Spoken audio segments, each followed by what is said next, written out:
She crawled into his bed wearing almost nothing, claiming it was an Apache ritual. He stayed silent. Why? The question would haunt the mountains of the Sierra Nevada for years to come, but on the night of December 12, 1876, it existed only in the frozen air between two strangers who had not yet met. Elijah Carson guided his horse through the last mile of forest trail as darkness swallowed the landscape. The animal moved with the exhausted patience of a creature that had worked hard and knew shelter waited ahead. Its breath came in heavy clouds that hung in the still air before dissipating into the gathering night. Behind them, the eastern peaks had already disappeared into shadow, and ahead, somewhere beyond the stand of towering pines, Lake Tahoe lay silent beneath its winter skin of ice. Eli's shoulders burned with the deep ache that came from 10 hours of swinging an axe. He had spent the entire day clearing fallen timber along the northern fence line, work that could not wait, because winter in these mountains punished procrastination with deadly efficiency. A tree had come down during the last storm, splitting the boundary marker and creating a gap that would let his horse wander if left unrepaired. So he had worked through the cold, through the fatigue, through the familiar companionship of solitude that had defined his life for 4 years. At 39 years old, Eli had learned to measure time not in days or weeks, but in tasks completed. Logs split, fences mended, snow cleared, game hunted. Each action served a purpose beyond survival. Each completed task was another day he had managed to exist without causing harm, without making decisions that cost innocent lives, without being the kind of man he had once been. The cabin appeared through the trees like a dark shadow against darker woods. Small and sturdy, built with his own hands from timber he had cut and shaped and fitted together with the desperate focus of a man who needed any task, no matter how exhausting, to drown out memory. He had chosen this location specifically for its isolation. No roads led here. No neighbors existed within 10 miles. No travelers passed through by accident. It was a place where a man could disappear into the rhythm of survival and ask nothing from the world except to be left alone. But something was wrong. Eli's body registered the wrongness before his conscious mind caught up. The cabin window glowed with firelight, warm, steady, deliberate. He had left that morning in darkness as he always did, and he had extinguished the stove completely as he always did, leaving nothing but cold ashes because a man living alone could not afford carelessness with fire. His hand moved to the rifle secured against his saddle. The motion was automatic, trained into muscle memory by 10 years as a military scout, and 4 more years of living in wilderness, where threats came from animals, weather, and occasionally from men who believed empty land meant lawless land. He dismounted in silence, his boots sinking into snow that had fallen fresh during the afternoon. The horse nickered softly, wanting the warmth of its shelter, but Eli tied it to a low pine branch well away from the cabin. If trouble waited inside, he needed the animal safe and ready for quick departure. The tracks told him everything. A single set of footprints led directly to his door. Bare feet, small, the stride length irregular, suggesting injury or extreme exhaustion. No horse tracks, no boot prints. Whoever had come here had arrived alone on foot without proper clothing in weather that could kill an unprepared person in hours. Eli moved along the cabin's north side, staying low, keeping the wall between himself and the window. He had built this structure with defensive positions in mind, though he had never expected to use them. The side window was small, but strategically placed to allow views of the interior from multiple angles. He pressed close to the rough log wall and peered through the gap in the shutters. The fire in the stove burned with the controlled efficiency of someone who understood how to build heat without wasting fuel. His table sat undisturbed. His few possessions remained exactly where he had left them. The trunk containing his spare clothes showed no signs of tampering. Everything appeared normal except for the bed. She lay curled at the center of his mattress, barely visible beneath the thin sheet she had pulled over herself like inadequate armor. Long black hair spread across his pillow in tangles that spoke of days without care. Her skin, what little he could see in the dim firelight, showed the deep bronze color of indigenous heritage, but it was marked with discoloration that even the poor light could not hide. Bruises, dark and extensive. On her arms, her shoulders visible at the edge of the sheet. Her clothing, what remained of it, hung in tatters that revealed more than they covered, and what they revealed was evidence of violence and desperate flight. Eli's jaw tightened. He had seen this before. Different woman. Different place. Same desperate story of someone running from men who believed other human beings could be owned like livestock. The sight triggered memories he had spent 4 years trying to bury, but the memories came anyway, sharp and unavoidable. He could turn away. Should turn away. His survival here depended on avoiding exactly this kind of complication. Helping her would mean questions, searches, confrontations with whoever was hunting her. It would mean breaking the careful isolation he had built as penance for past failures. But the image of her trembling beneath that inadequate sheet, the way her hand clutched the fabric as if it could protect her from whatever horrors she had fled, reached past his defenses and touched something he thought he had successfully killed. The part of him that still believed some actions mattered, that some choices defined who a man was versus who he had been. The memory came unbidden, as it always did. A different winter, a different woman, young, perhaps 16, clutching a baby, while soldiers surrounded her small shelter. Eli had been there to translate, to facilitate peaceful surrender, but the orders had changed. The commander had decided that mercy looked like weakness. And by the time Eli understood what was happening, by the time he tried to intervene, 23 people lay dead in the snow, including that young woman and her child. He pushed the memory down with practiced force and approached his own door. He opened it slowly, deliberately, making enough noise to announce his presence without creating panic. The hinges creaked with familiar protest. The fire popped and crackled. She did not move, but he saw her breathing change, becoming shallower, more controlled. She was awake. She was listening. She was deciding whether to run or fight or pray. Inside, the warmth enveloped him after hours in temperatures that had dropped below freezing. He closed the door with careful gentleness and set his rifle against the wall, within easy reach but not threatening, showing intention without creating fear. He removed his hat and hung it on the peg he had carved into the doorframe. Still she did not move. The sheet rose and fell with her breathing, but otherwise she remained motionless, playing dead or sleeping, waiting to see what kind of man walked into his own home to find a stranger in his bed. Eli's eyes adjusted fully to the firelight. Up close, the details became clearer and more disturbing. The bruises on her arms had the distinct shape of fingers, large hands, male hands, gripping hard enough to leave marks that would last for weeks.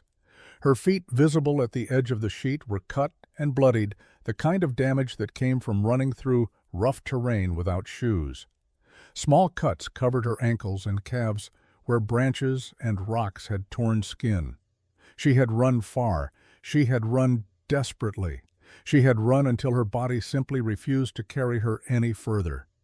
He moved to the stove, keeping his movements slow and predictable. From the shelf above, he took down his tin cup and filled it from the water kettle he always kept ready. The water was not hot, but it was clean and cool and safe. He set the cup on the small table beside the bed, close enough for her to reach when she was ready, far enough that she would not feel crowded. Then Eli did something that would have seemed impossible to the man he had been 4 years ago. He opened his trunk, removed the thick wool blanket he saved for the coldest nights, and spread it carefully over her without touching her, without waking her, without expecting anything in return. The blanket settled over the inadequate sheet like a benediction, adding weight and warmth and a promise that tonight at least she would not freeze. She stirred, just slightly. a small intake of breath that told him she had been awake the entire time, watching through slitted eyes, measuring threat level, calculating whether this stranger was another danger or possibly, impossibly, something else. Eli stepped back immediately, creating distance. He moved to the chair beside the stove, the one he had built, facing the fire, but positioned so he could see every corner of the single-room cabin. He sat down heavily, exhaustion finally catching up with him, and deliberately turned his back to her. The gesture was intentional and informed by experience. During his years as a scout, he had worked with enough indigenous tribes to learn that sometimes the greatest sign of respect was to not look to give someone privacy in their vulnerability, to show through action that you recognize their humanity and their right to dignity, even in desperate circumstances. He did not know if she was Apache, as his mind had initially guessed from her features and coloring. Could be Paiute, could be Shoshone, could be mixed heritage, but he knew enough to understand that a woman who had fled into the night and taken refuge in a stranger's home needed to know she was not about to be violated again. The cabin settled into tense silence. Outside wind began to rise, moving through the pines with the sound of distant ocean waves. The fire crackled and shifted. Eli's hands, still cold from hours of outdoor work, slowly absorbed warmth from the stove's radiant heat. Behind him, he heard the rustle of fabric, the soft sound of someone shifting position, testing whether movement would provoke response. Minutes accumulated. 5, 10, perhaps 15.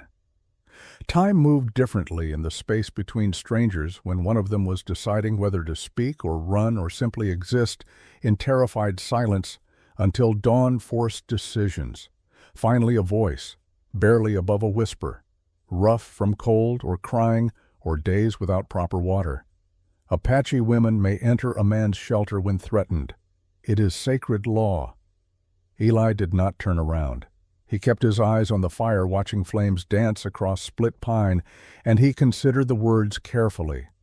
He knew enough about indigenous customs to recognize that what she had just said was not entirely accurate. Some tribes had traditions about sanctuary and protection, but the specific phrasing she used, the way she invoked Apache law, felt borrowed rather than lived. She was not Apache. She was reaching for any protection she could claim, hoping that invoking tradition would create a barrier between herself and whatever she feared would happen next. But the truth behind the inadequate lie was clear. She was telling him she had a right to be here. She was asking him, in the only way her exhausted mind could formulate, to honor that right and let her stay. "You are safe here," Eli said. His voice came out rougher than he intended after a day of silence, more quiet. Then the sound of her hand reaching for the cup of water. He heard her drink in small sips, testing, making sure the water did not contain anything besides water. The cup returned to the table with a soft wooden sound. "You need sleep," he added, still not turning. "We can talk when you have rested." He did not know if she would sleep. Trust was not something that returned easily once it had been shattered by violence and betrayal. But he could offer the space for it, and the choice to accept or refuse remained hers.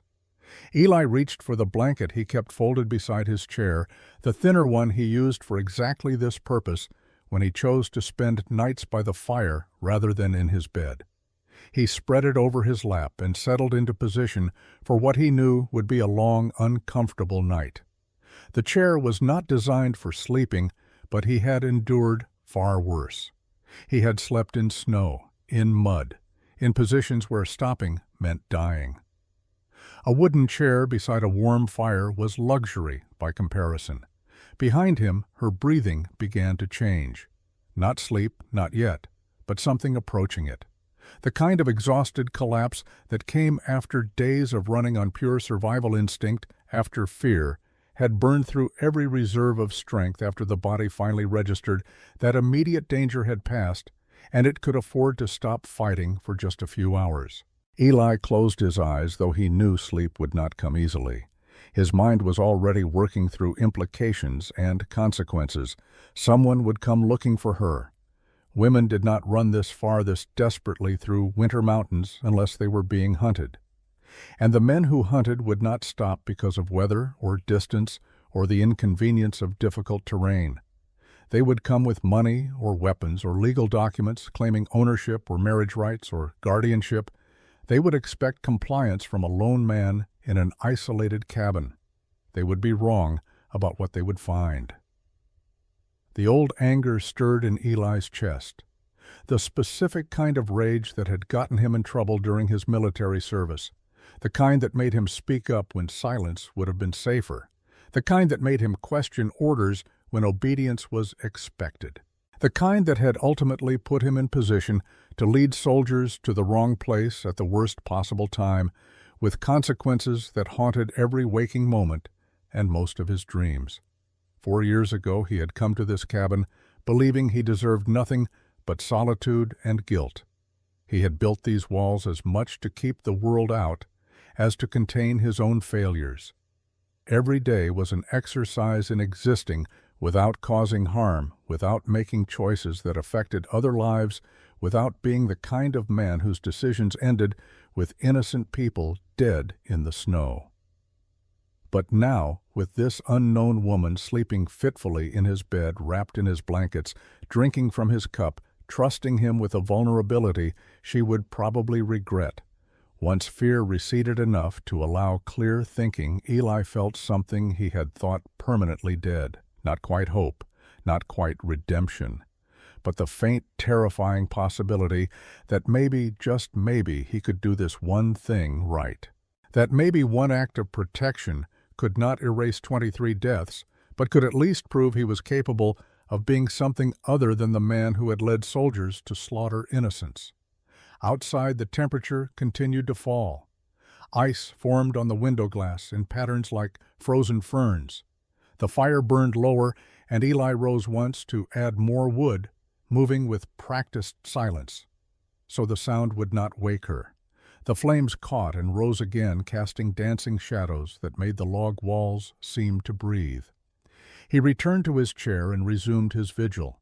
The woman in his bed, whose name he did not yet know, whose story he could only partially guess, had made a choice when she stumbled to his door instead of dying in the forest. She had chosen to believe that a man living alone in the wilderness might be safer than whatever she was fleeing. Eli did not know if that belief was justified. His history suggested otherwise. But he knew with absolute certainty that he would try to be worthy of it.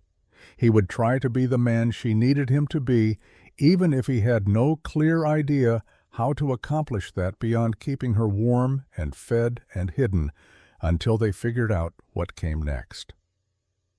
The night deepened. The wind strengthened, shaking the shutters and howling through the pines with sounds like distant voices.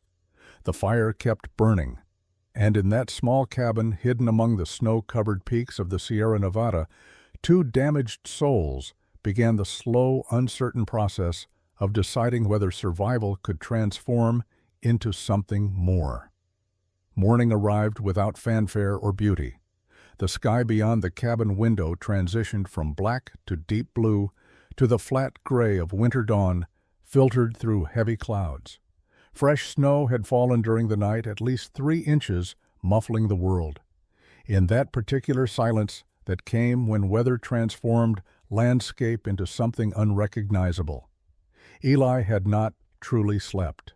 His body had fallen into that half-conscious state soldiers learned where awareness never fully disappeared, and any change in sound or temperature triggered instant alertness.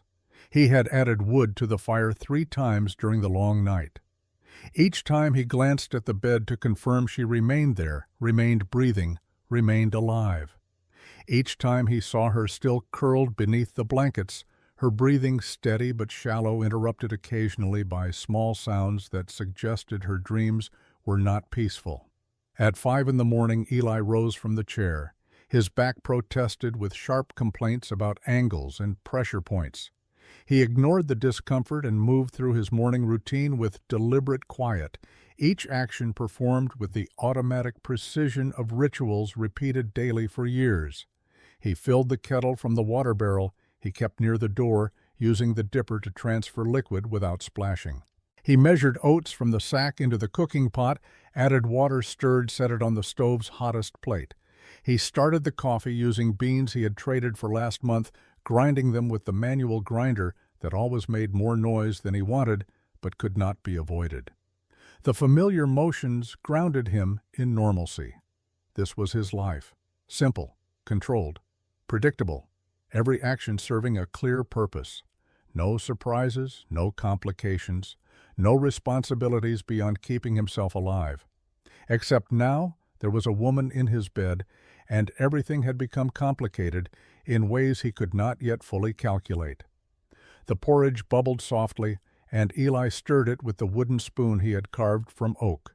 When it reached the right consistency, neither too thick nor too thin, he ladled a generous portion into his best wooden bowl. He added a spoonful of honey from the jar Sarah Redbird had traded him for fresh venison last month, stirring until the sweetness distributed evenly through the oats. He set the bowl on the small table beside the bed, close enough to reach far enough to avoid crowding. He did not wake her. Her body would wake when it was ready, when it had extracted enough rest to function, and forcing consciousness before that moment would only delay real healing. Instead, Eli gathered his hunting equipment, the rifle cleaned and loaded, the knife sharpened until it could split hair, the leather bag for carrying game. His meat supplies were running dangerously low after a week of poor hunting, and a man did not survive Sierra Nevada winters by waiting until hunger became desperate before addressing the problem. Outside, the cold struck like a physical blow. The temperature had dropped further during the night, probably into the low teens, and the fresh snow crunched beneath his boots with a particular sound that indicated serious cold. His breath formed thick white clouds that hung in the still air. No wind this morning, just cold and silence and the weight of snow on pine branches. His horse, still tied where he had left it the previous evening, tossed its head in greeting.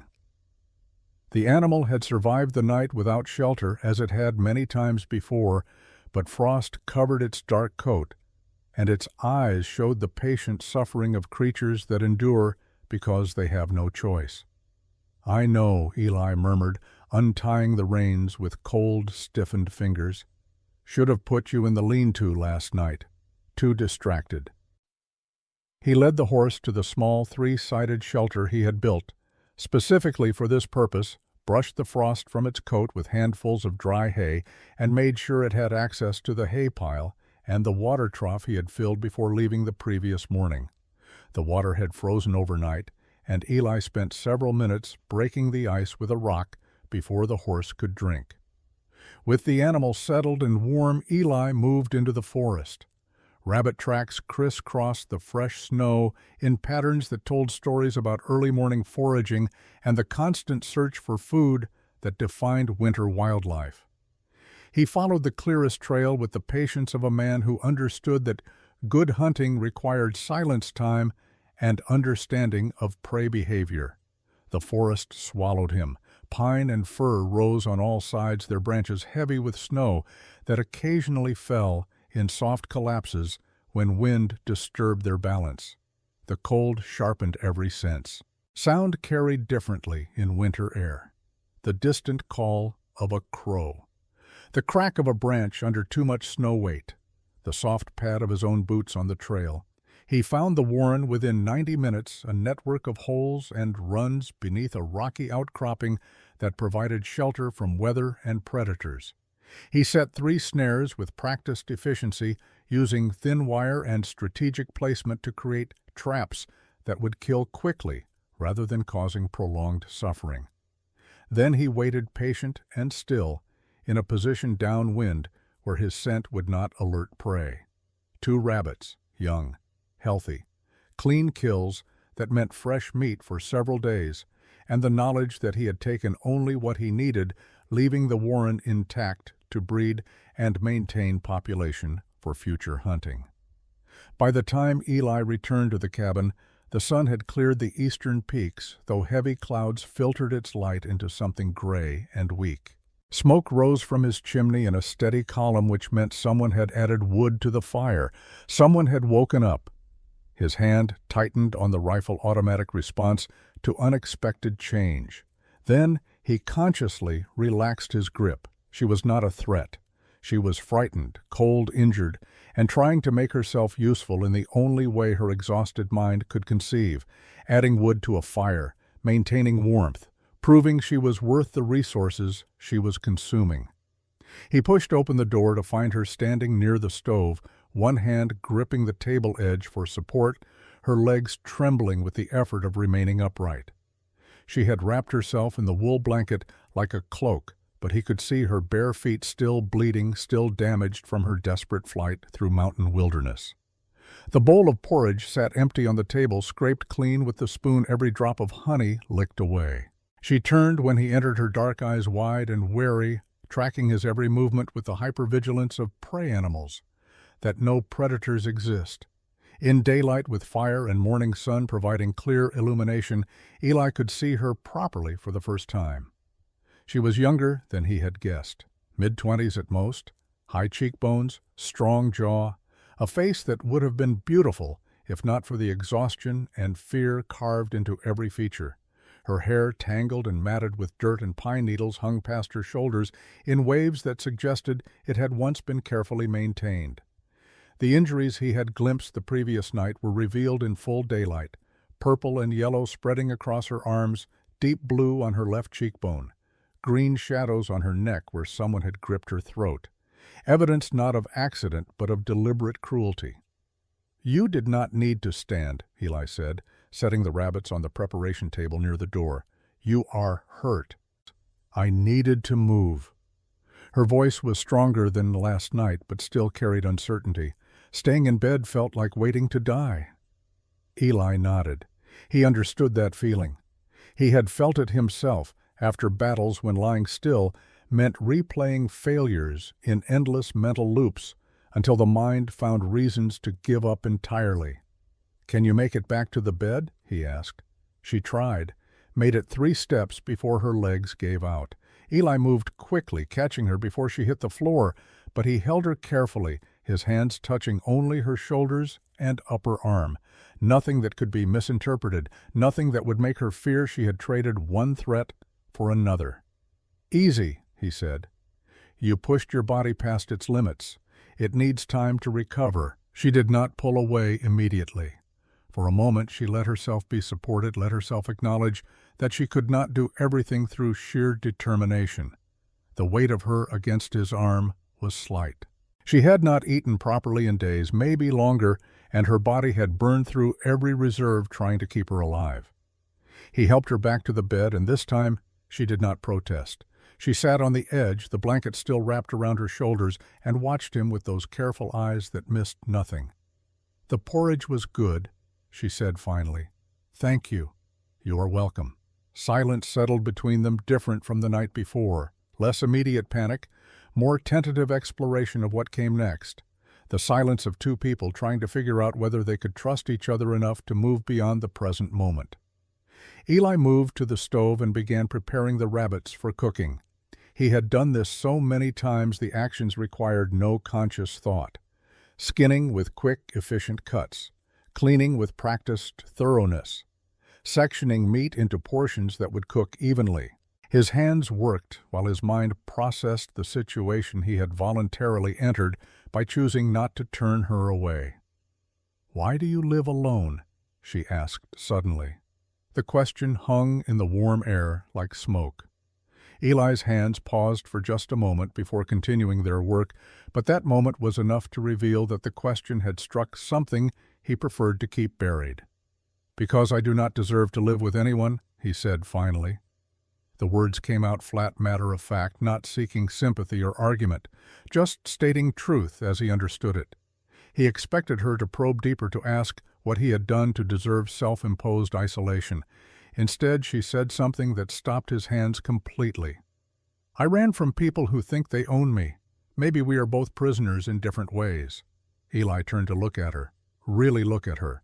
And he saw it then beneath the fear and exhaustion, recognition, understanding. She knew what it meant to carry weight that could not be set down.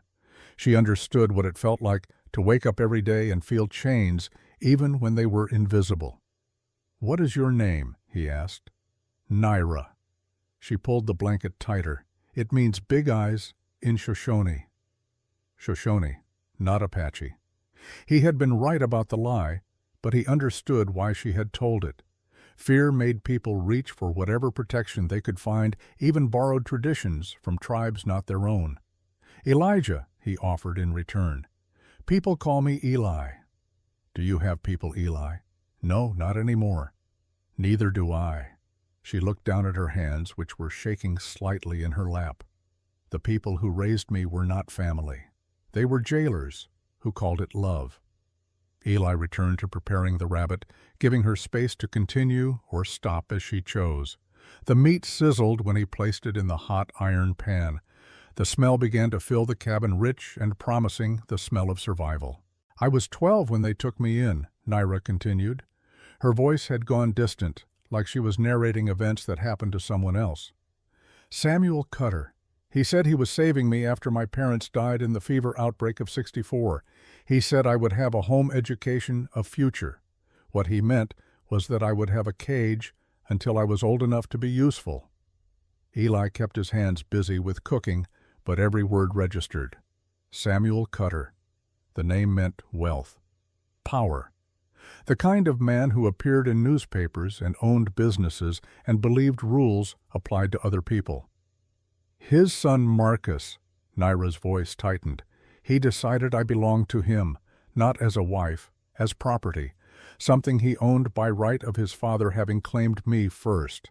When I said no, when I fought back, they locked me in the storage house behind their main building. Marcus said he would teach me to be grateful for their generosity." The rabbit in the pan continued cooking, but Eli was no longer paying attention to it. His entire focus had narrowed to her words, to the story unfolding in quiet tones that barely contained rage and remembered terror. 3 days ago, he came to that room drunk, very drunk. He said he was tired of waiting. He tried to force me." Her hands clenched in the blanket. "I hit him with the oil lamp. The building caught fire. I ran while everyone was trying to put it out. I ran for 2 days, maybe 3. I lost track of time. I followed the cold because I thought they would expect me to go toward warmth. When I saw your cabin lights last night, I did not know if you would help or hurt me. I just knew I could not run anymore." Eli turned the rabbit carefully, then looked at her directly. "They will come looking. I know. They will bring money, maybe law. They will claim you are legally bound to them somehow. Adoption papers, guardianship documents. Something that makes you their responsibility. I know that too. And you still came here to a stranger." Naira met his eyes, and for the first time since he had found her in his bed, he saw something besides fear dominating her expression. He saw determination that went bone deep. "I came here because dying free seemed better than living as someone's possession. If you want me to leave, I will leave, but I will not go back to them. I would rather freeze in these mountains than let Marcus Cutter touch me again." The conviction in her voice reminded Eli of soldiers he had served with, the ones who understood that some things were worse than death, the ones who would rather die fighting than surrender to tyranny. He had always respected that quality, even when it got people killed. "You can stay," he said. The words emerged before he had fully thought them through, but once spoken, he recognized their rightness. "Until you are healed, until we figure out what comes next." "Why?" The question was not suspicious, just honestly confused. "You do not know me. You do not owe me anything." Eli considered his answer carefully. He could tell her about the guilt he carried, about the 23 people who died because he had followed bad intelligence and worse orders, about how every day since then had been an exercise in punishing himself for surviving when innocence had not, about how he had built this isolated existence specifically to ensure he never had the power to cause that kind of harm again. But instead he simply said, "Because your eyes do not lie." Something shifted in Naira's expression. Not quite trust, not yet, but the beginning of possibility, the tentative recognition that maybe in this isolated cabin in the middle of wilderness, she had found someone who saw her as a person rather than property. Eli finished cooking the rabbit and served it with the last of yesterday's bread, hard and stale, but still edible when warmed. They ate in silence. That was not uncomfortable, the kind of quiet shared by people who had each survived their own private wars and understood that sometimes silence communicated more than words. After the meal, Naira tried to help clean up, but her feet were too damaged. Eli noticed her wince with every step, saw her bite her lip against pain she was trying to hide. "Sit," he said, more command than request. "Your feet need care." She wanted to argue. He could see it in her face. The stubborn determination to prove she was not helpless, not weak, not a burden. But pain won over pride, and she returned to the bed, lowering herself carefully onto the edge. Eli brought water warmed on the stove-clean cloths torn from an old shirt and the jar of salve Sarah Redbird had given him for treating injuries. He knelt in front of Naira, and when she instinctively pulled her feet back, he stopped. "I need to clean the cuts," he said. "Otherwise they will become infected. In this cold, infection can kill."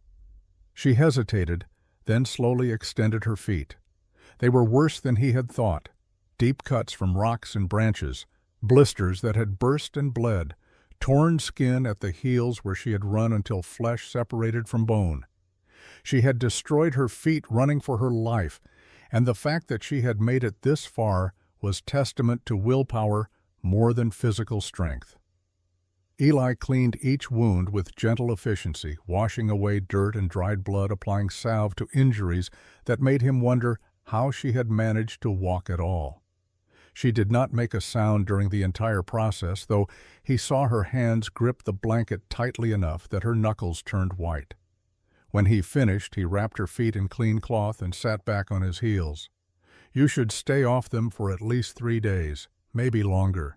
I cannot stay in bed for 3 days. "You can and you will, unless you want to lose toes to infection." They stared at each other, two stubborn people who had each learned survival through refusing to quit. Finally, Naira nodded. 3 days, she agreed. "Then I help." "Then you help," Eli confirmed. He washed the dishes in melted snow water while Naira settled back against the pillow, exhaustion, winning another round against determination. Within minutes, her breathing had evened out into genuine sleep, the kind that came when a body finally believed it was safe enough to fully rest. Eli moved through the afternoon, completing necessary tasks. He checked his weapons, cleaned the rifle, oiled the pistol he rarely used, sharpened his knife until it could split paper. He counted his ammunition, 30 rounds for the rifle, 20 for the pistol. Enough for a sustained defense if necessary, though he hoped it would not come to that. He also checked his supplies, flour enough for 2 weeks, dried beans, some salt pork, coffee for another 10 days. Not generous, but sufficient if he hunted regularly. 2 people could survive on what he had if they were careful. As afternoon faded toward evening, Eli stepped outside to check the perimeter. Fresh snow had covered the tracks from the previous night, which was both good and bad.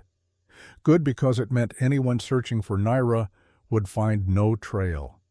Bad because it meant he could not see if anyone had passed nearby during the day.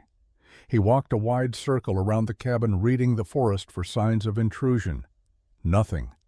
No tracks except deer and rabbit. No broken branches at human height. No scent of tobacco or horse. They were alone for now, but as he completed the circle and prepared to return inside, something caught his attention. A single set of boot prints, partially filled with new snow, but still visible, leading from the south and stopping at a spot roughly 200 yards from the cabin. A spot that offered a clear view of his window. Someone had stood there, recently, watching. Eli's blood went cold. He knelt to examine the prints more closely. Large, male, heavy, suggesting the person had stood in that spot for some time, and the tread pattern showed metal studs, the kind mercenaries and hired guns preferred because they lasted longer than regular boot leather. Lucas, or someone like him, a tracker sent ahead to confirm location before the main force arrived. Eli stood slowly scanning the tree line with new urgency. The forest stared back silent and revealing nothing, but he knew what those tracks meant.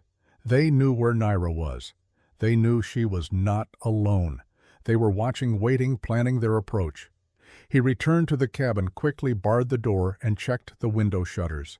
Naira still slept, unaware that their refuge had been compromised. Eli did not wake her. She needed rest more than she needed fear. But as darkness fell and the temperature dropped again, Eli sat in his chair with the rifle across his lap and accepted that the choice had been made. Not by him. By whoever had stood in those trees watching his cabin. By Samuel and Marcus Cutter, who believed they owned a woman and had the resources to take her back. They would come. Maybe not tonight, maybe not tomorrow, but soon. And when they came, they would find that Elijah Carson, who had spent 4 years trying to atone for past failures through isolation and self-punishment, was still capable of being exactly what he had once been. A soldier, a scout, a man who knew how to read terrain and plan defenses and make hard choices when survival demanded them. The fire burned low. Outside wind began to rise, carrying with it the promise of another storm. And in that small cabin, as Naira slept and Eli kept watch, the fragile peace they had found began its inevitable transformation into something that would require both of them to become more than what they had been. The night deepened, the wind grew stronger, and somewhere out in the darkness, men were planning how to take back what they believed was theirs. But those men did not know, could not know, that the man they would face was already preparing for war.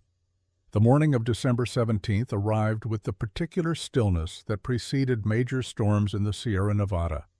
The sky hung low and gray, pregnant with snow that had not yet decided to fall.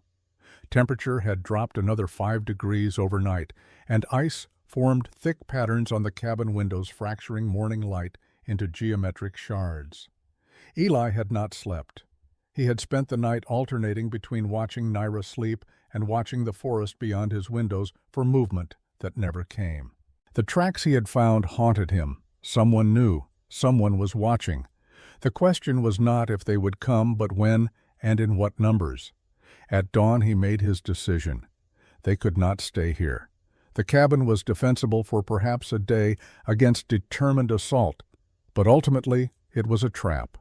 1 door, 2 windows, no back exit, no way to retreat if overrun. They needed allies.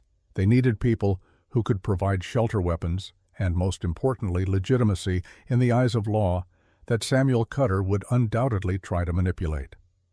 Naira woke when he started moving with purpose rather than quiet maintenance.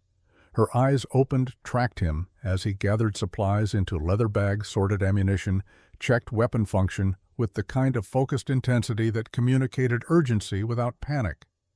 "What happened?" she asked, sitting up slowly. "Tracks," Eli said, not seeing value in softening truth. 200 yards south. Someone watched this cabin yesterday. Heavy boots with metal studs, professional tracker probably. Her face went pale, but she did not collapse into fear. Instead, she threw back the blankets and tried to stand. Eli moved quickly, catching her before her damaged feet touched the floor. "You cannot walk yet," he said. "Then I will crawl. We need to move." "We do, but not the way you think." He helped her sit back down. "There is someone who can help us. A woman named Sarah Redbird. She runs a trading post in Markleyville, about 4 hours' ride from here. She has connections, resources, and she does not ask questions that she does not need answers to." 4 hours on horseback, Naira said, looking at her bandaged feet. "I will slow you down. You will ride with me. We can manage." "And if they find us on the trail?" Eli met her eyes directly. "Then they find us prepared instead of trapped." He gave her time to dress, turning his back while she struggled into the spare clothes he had laid out. wool pants that had belonged to him years ago before age and hard living had changed his frame, a thick shirt, a coat lined with rabbit fur, everything too large but everything warm. While she dressed, Eli packed with military precision food for 3 days, water, ammunition, medical supplies, flint and steel, everything they would need to survive if the cabin became inaccessible. He left nothing that would tell watchers where they had gone or what they planned. When Naira was ready, Eli carried her outside to where he had prepared his horse. The animal stood patient and steady, already saddled with blankets arranged to provide cushioning for 2 riders. He lifted Naira into position, noting how light she was, how little she weighed despite her height and frame. Starvation had carved her down to essentials. "Hold tight," he said, mounting behind her. His arms came around her sides to grip the reins, creating a cage that would keep her secure without being threatening. She tensed initially, then forced herself to relax against him. Trust in action, even when fear screamed otherwise. They left the cabin as the sun cleared the eastern peaks.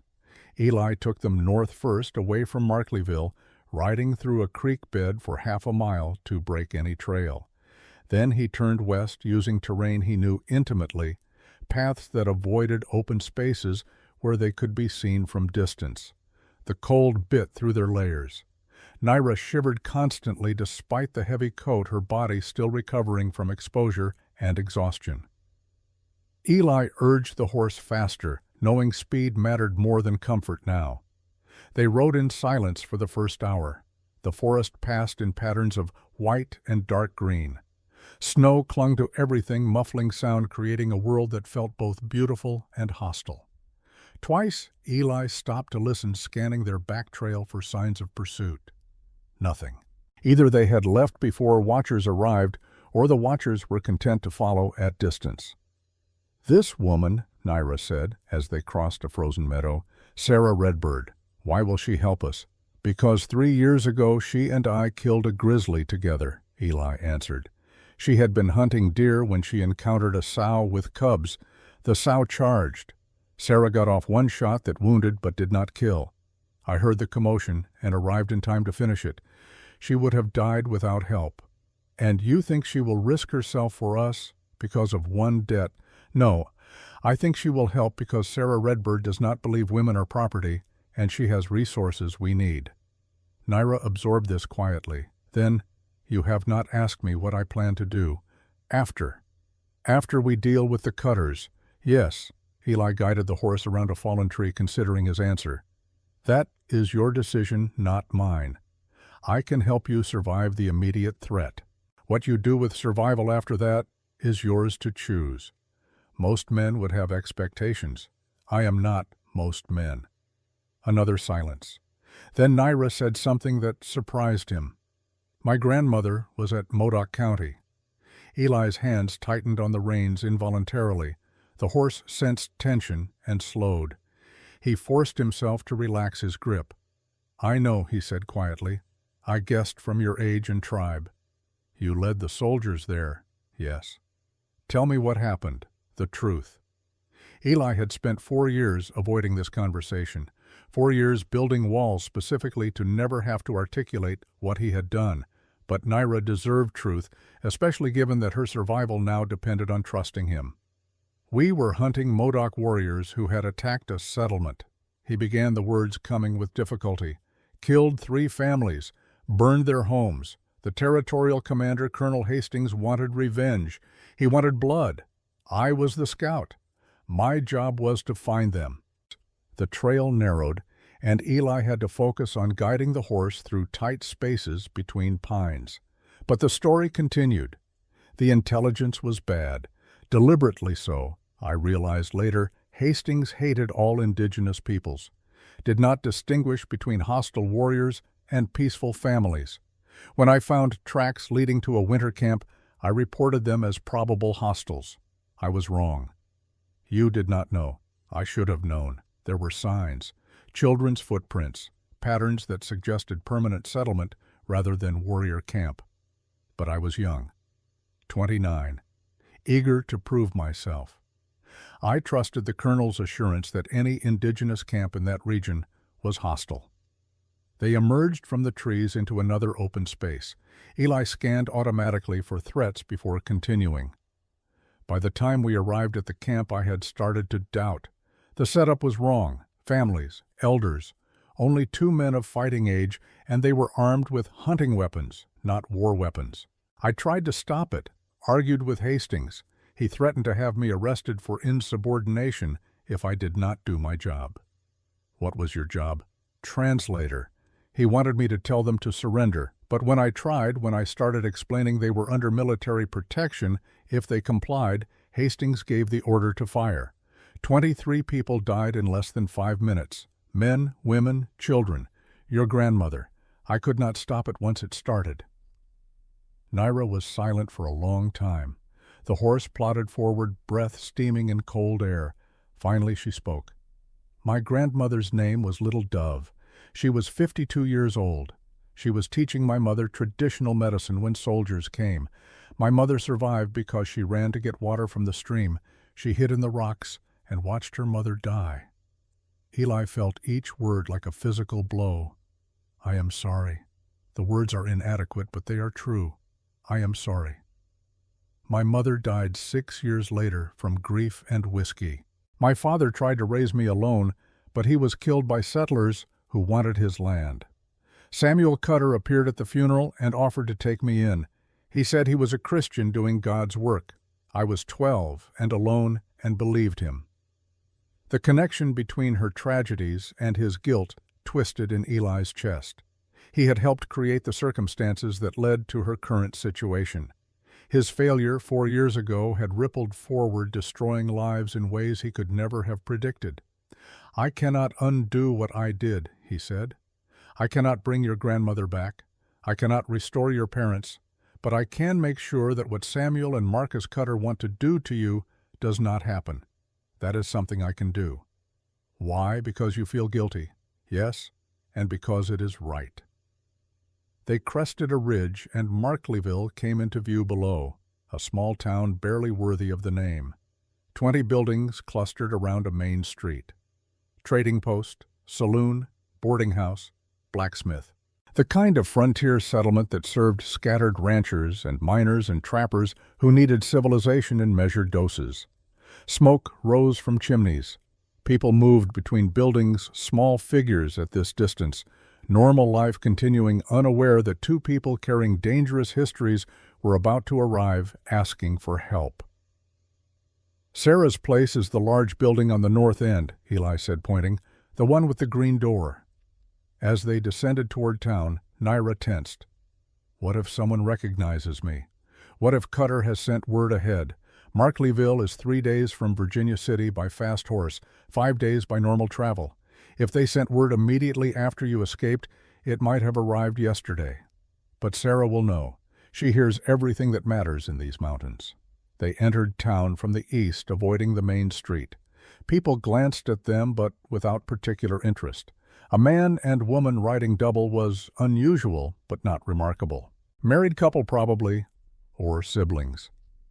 No one looked closely enough to see bandaged feet or exhausted features. Sarah Redbird's trading post stood solid and weathered, built from local timber and river stone. The green door, freshly painted despite winter conditions, was distinctive by design.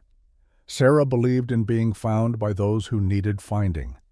Eli dismounted and lifted Naira down carefully, supporting her weight when her feet touched ground, and pain made her gasp. He half-carried her to the door and pushed it open without knocking. Inside, warmth and the smell of coffee, tobacco, and leather goods. The trading post was well-stocked, walls lined with everything from ammunition to fabric to cooking pots. A wood stove dominated the center, radiating heat. Behind the counter, a woman looked up from account books. Sarah Redbird was 43 years old, but looked younger, with the kind of face that aged slowly due to good health and better humor. Shoshone heritage showed in her features, but she dressed in frontier practical style. Wool skirt, cotton shirt, leather vest. Her hair, still fully black, was pulled back in a single braid. Her eyes, dark and sharp, assessed the situation in seconds. Elijah Carson, she said, her voice carrying the slight accent of someone who had learned English as a second language. You look like trouble has found you. Trouble found her, Eli said, helping Naira to a chair near the stove. I am just trying to make sure it does not take her. Sarah came around the counter studying Naira with eyes that missed nothing. The bruises, the bandaged feet, the way she held herself with rigid control despite obvious pain, the too large clothes, the exhaustion. Cutter's girl, Sarah said. It was not a question. Naira's head snapped up. You know, message came yesterday. Samuel Cutter offering $500 for information leading to recovery of his ward, Naira Whitehawk.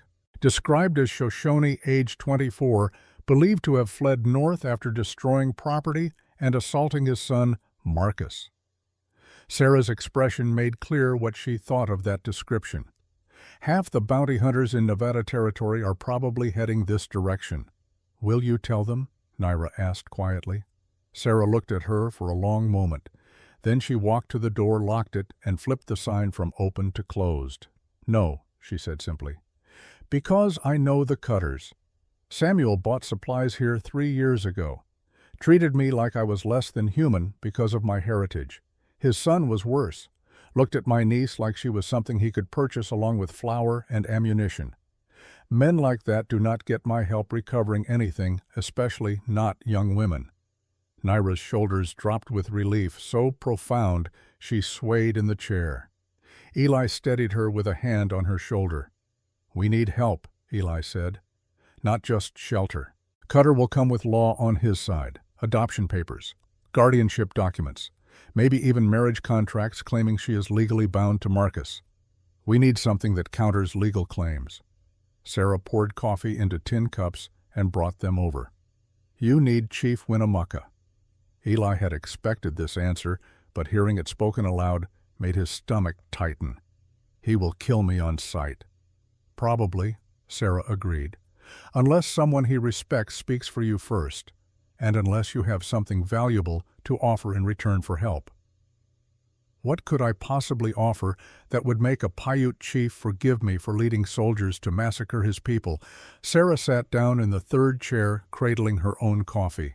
Protection for one of his own. Naira is Shoshone, but her grandmother was Paiute. That makes her blood. If the chief declares her under tribal protection, no legal document from Nevada Territory can override that without causing political problems that Samuel Cutter cannot afford. Where is Winnemucca now? Eli asked. Secret Valley, 20 miles northeast. He lives there with 47 survivors from the Modoc County massacre. They do not welcome outsiders, especially white men who were at Modoc County. Then how do I approach without being shot? You do not. Sarah looked at Naira. She does. She asks for sanctuary. You are simply the man who brought her safely. If she speaks for you, if she claims you as protector rather than threat, the chief might listen before killing you. Naira set down her coffee cup. And if he does not listen, then Eli dies and you receive protection anyway. From your perspective, that is still better than going back to the Cutters. The brutal calculus of survival laid bare. Eli appreciated Sarah's directness, even as he felt the weight of probable death settling on his shoulders. I will go, Naira said, and I will speak for him. Why? Sarah asked. He led soldiers to kill your grandmother. You owe him nothing. Because he is trying to make things right. Because he did not touch me when I was helpless. Because he is willing to die to protect me from men who think they own me. Naira looked at Eli. That is worth speaking for. Sarah studied them both, then nodded. You will need supplies, food, warm clothes that actually fit her, medicine for her feet, and weapons. I can pay, Eli said. You can help me inventory the back room while your woman rests, Sarah countered. Call it payment. For the next 3 hours, while Naira slept on a cot in Sarah's private quarters, Eli worked. He moved crates, counted stock, repaired broken shelves, and split firewood. Physical labor that gave him time to think about what lay ahead. Chief Winnemucca, the man whose community Eli had helped shatter in a single morning of violence. The thought of facing him made something cold settle in Eli's chest. Not fear exactly, more like certainty. He had known for 4 years that someday his past would demand payment.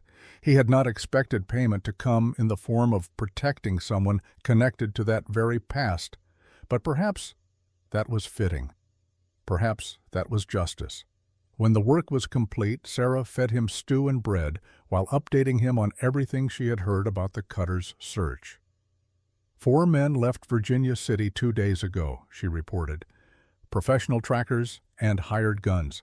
Marcus Cutter is leading them personally. They are following a systematic grid pattern, checking every isolated cabin and settlement. They have legal authority from the territorial governor, or at least papers that look legal. Local law cannot interfere. How long before they reach here? 2 days, maybe 3 if the storm hits hard tonight. And how long to reach Secret Valley? In good weather, 1 full day.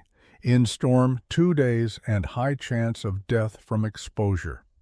Eli absorbed this. They were running out of time. If they left now, they might reach Winnemucca before Cutter's men arrived in Markleyville, might convince the chief to provide protection before legal documents became military enforcement, or they might die in the mountains and solve everyone's problems through freezing. "There is something else you should know," Sarah said quietly. Marcus Cutter is not just angry about losing Naira. He is humiliated. His father built an empire by appearing strong and in control. Marcus failing to control one woman makes him look weak. He will not accept that. He will want to make an example. Not just recover her, but punish her publicly, so everyone knows what happens to women who defy Cutter authority. What kind of punishment? The kind that destroys a woman, even if it does not kill her.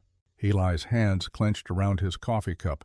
The old rage stirred the kind that had made him a dangerous soldier before it made him a guilty one. "That will not happen," he said.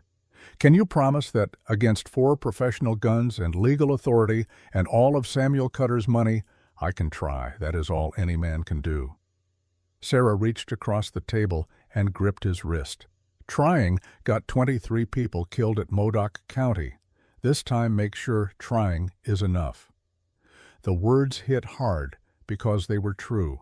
Trying was not enough when lives depended on success. He needed to be better than trying. He needed to be certain. But certainty was a luxury he could not afford. They left Markleyville at dusk, when failing light would hide their departure from casual observers. Sarah had provided everything they needed: food enough for 5 days, proper cold weather gear that actually fit Naira, medicine for infections, ammunition for weapons, and something more valuable than any physical goods, detailed information about approaching Secret Valley without being killed immediately. "The entrance is marked by 3 white stones stacked in a cairn," Sarah had explained, drawing a rough map. "Approach from the east, not the west. Western approach makes sentries think you are trying to hide. Eastern approach shows you know the proper path. Wait at the cairn. Do not proceed further. They will come to you." "And if they come with weapons ready to fire," Eli had asked, "then you make sure Naira is in front and you are clearly unarmed. If they see her heritage, see her injuries, see you protecting rather than threatening you, might live long enough to speak." Now, as they rode through forest already darkening under gathering storm clouds, Eli reviewed every detail of Sarah's instructions. His life might depend on performing those details perfectly, and, more importantly, Naira's freedom might depend on it. She rode in front of him again, warmer now, in proper clothes, but still weak from days of poor eating and hard travel. She had not complained once, though he felt her wince every time the horse's gait jarred her damaged feet. "Tell me about the chief," she said as they crossed a frozen stream. "What kind of man is he?" "I only saw him once during the massacre. He was younger then, maybe 55. He tried to stop the fighting by stepping between his people and the soldiers. Colonel Hastings shot him in the face. The bullet took his left eye but somehow did not kill him. He stood there, blood pouring down, and said something in Paiute. I did not understand the words, but I understood the meaning. He was cursing us, cursing me. And you think he will help us? No, I think he will help you. I think he will tolerate my presence long enough for you to ask for protection. What happens to me after that is irrelevant as long as you are safe." Naira twisted in the saddle to look back at him. "It is not irrelevant to me. Why, I am the man who helped kill your grandmother. You are also the man who is sacrificing everything to save me. People are complicated, Eli. They can be guilty and still worthy of forgiveness." He had no answer for that, so he focused on guiding the horse through increasingly difficult terrain.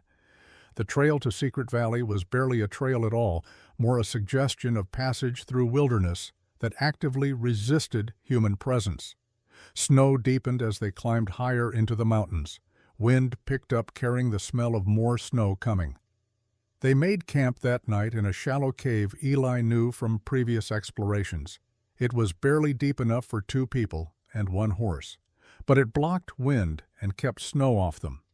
He built a small fire using dead wood that produced minimal smoke, and they ate dried meat and hard bread in silence, while wind howled outside. "What will you say to him?" Naira asked eventually. "To Chief Winnemucca. The truth, that I failed 4 years ago, that I cannot undo that failure, that I am trying to at least protect one person from suffering the way his people suffered. It will not be enough. Truth rarely is, but it is all I have." "You could lie. Make yourself sound better. He would know. Men who have survived what he survived develop sharp instincts for lies." They took turns sleeping when all was awake to maintain the fire and watch for threats. During Eli's watch, he studied Naira in firelight and wondered what would happen if they actually succeeded. If Chief Winnemucca granted protection, if Cutter's men were turned away, if she actually achieved the freedom she had destroyed her feet running toward, what would she do then? Where would she go?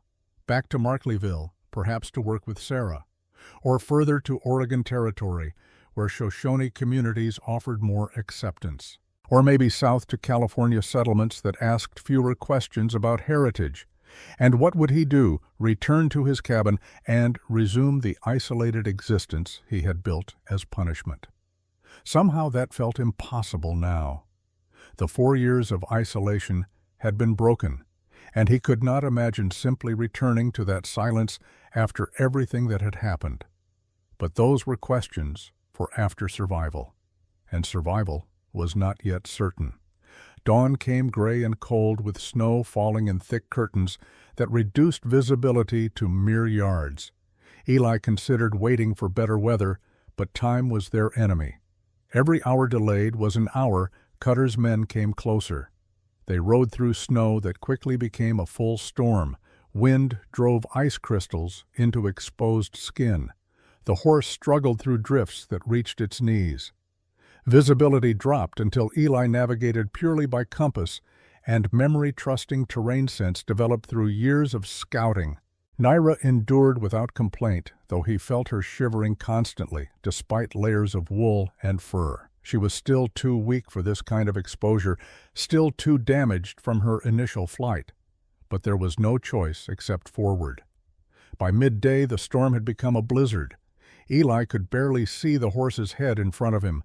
The wind screamed through trees, tearing at their clothes, trying to rip away anything not secured. Temperature had dropped until breathing hurt, until exposed skin numbed in seconds. "We need shelter," Naira shouted over the wind.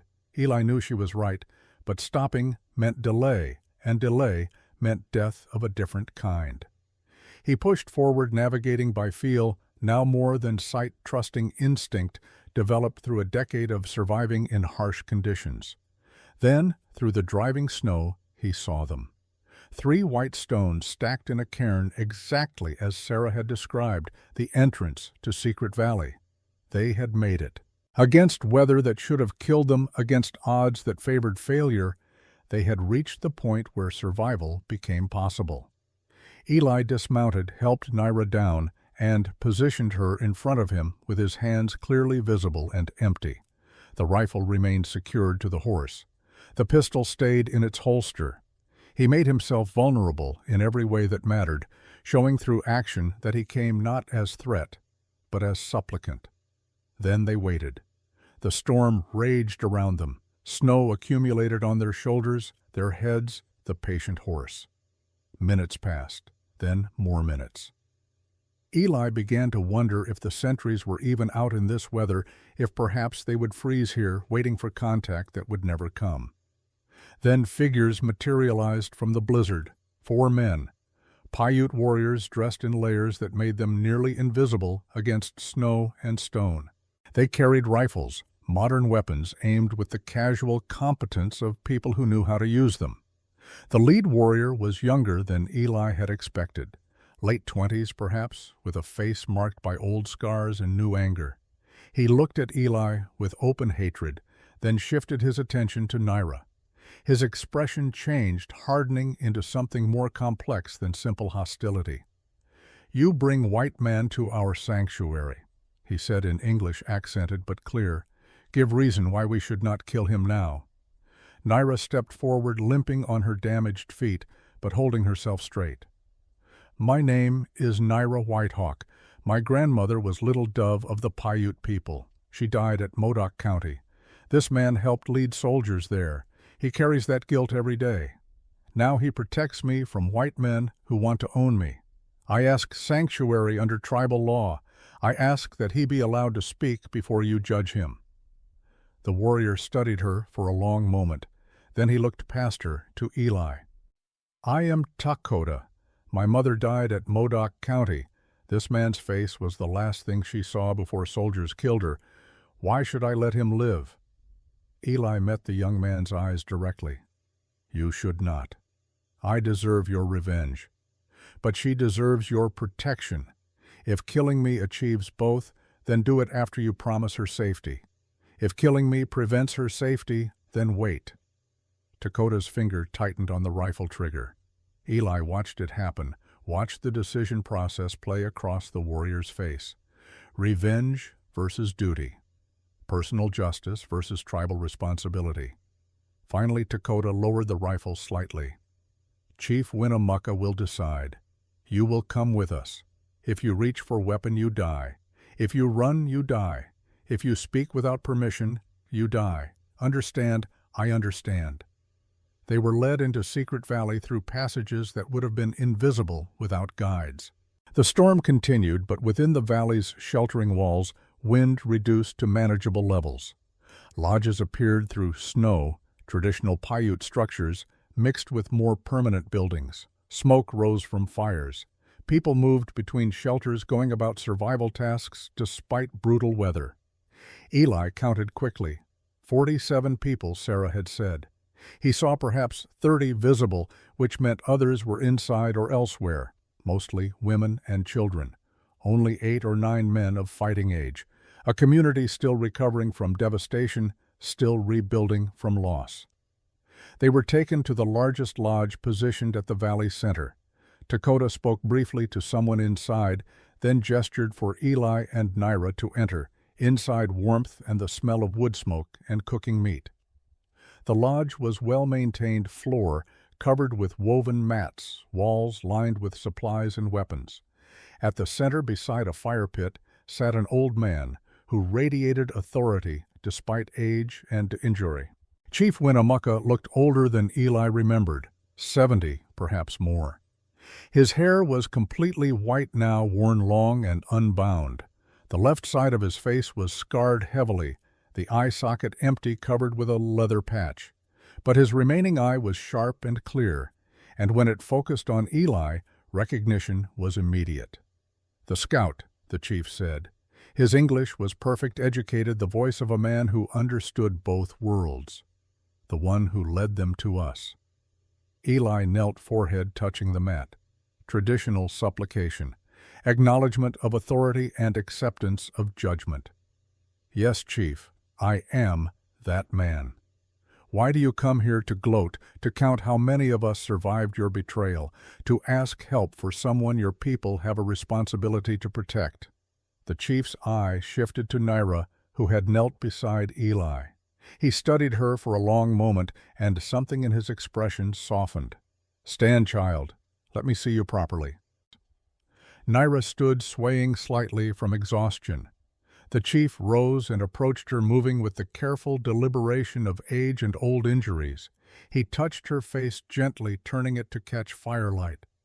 He examined the bruises, the marks of violence. His jaw tightened.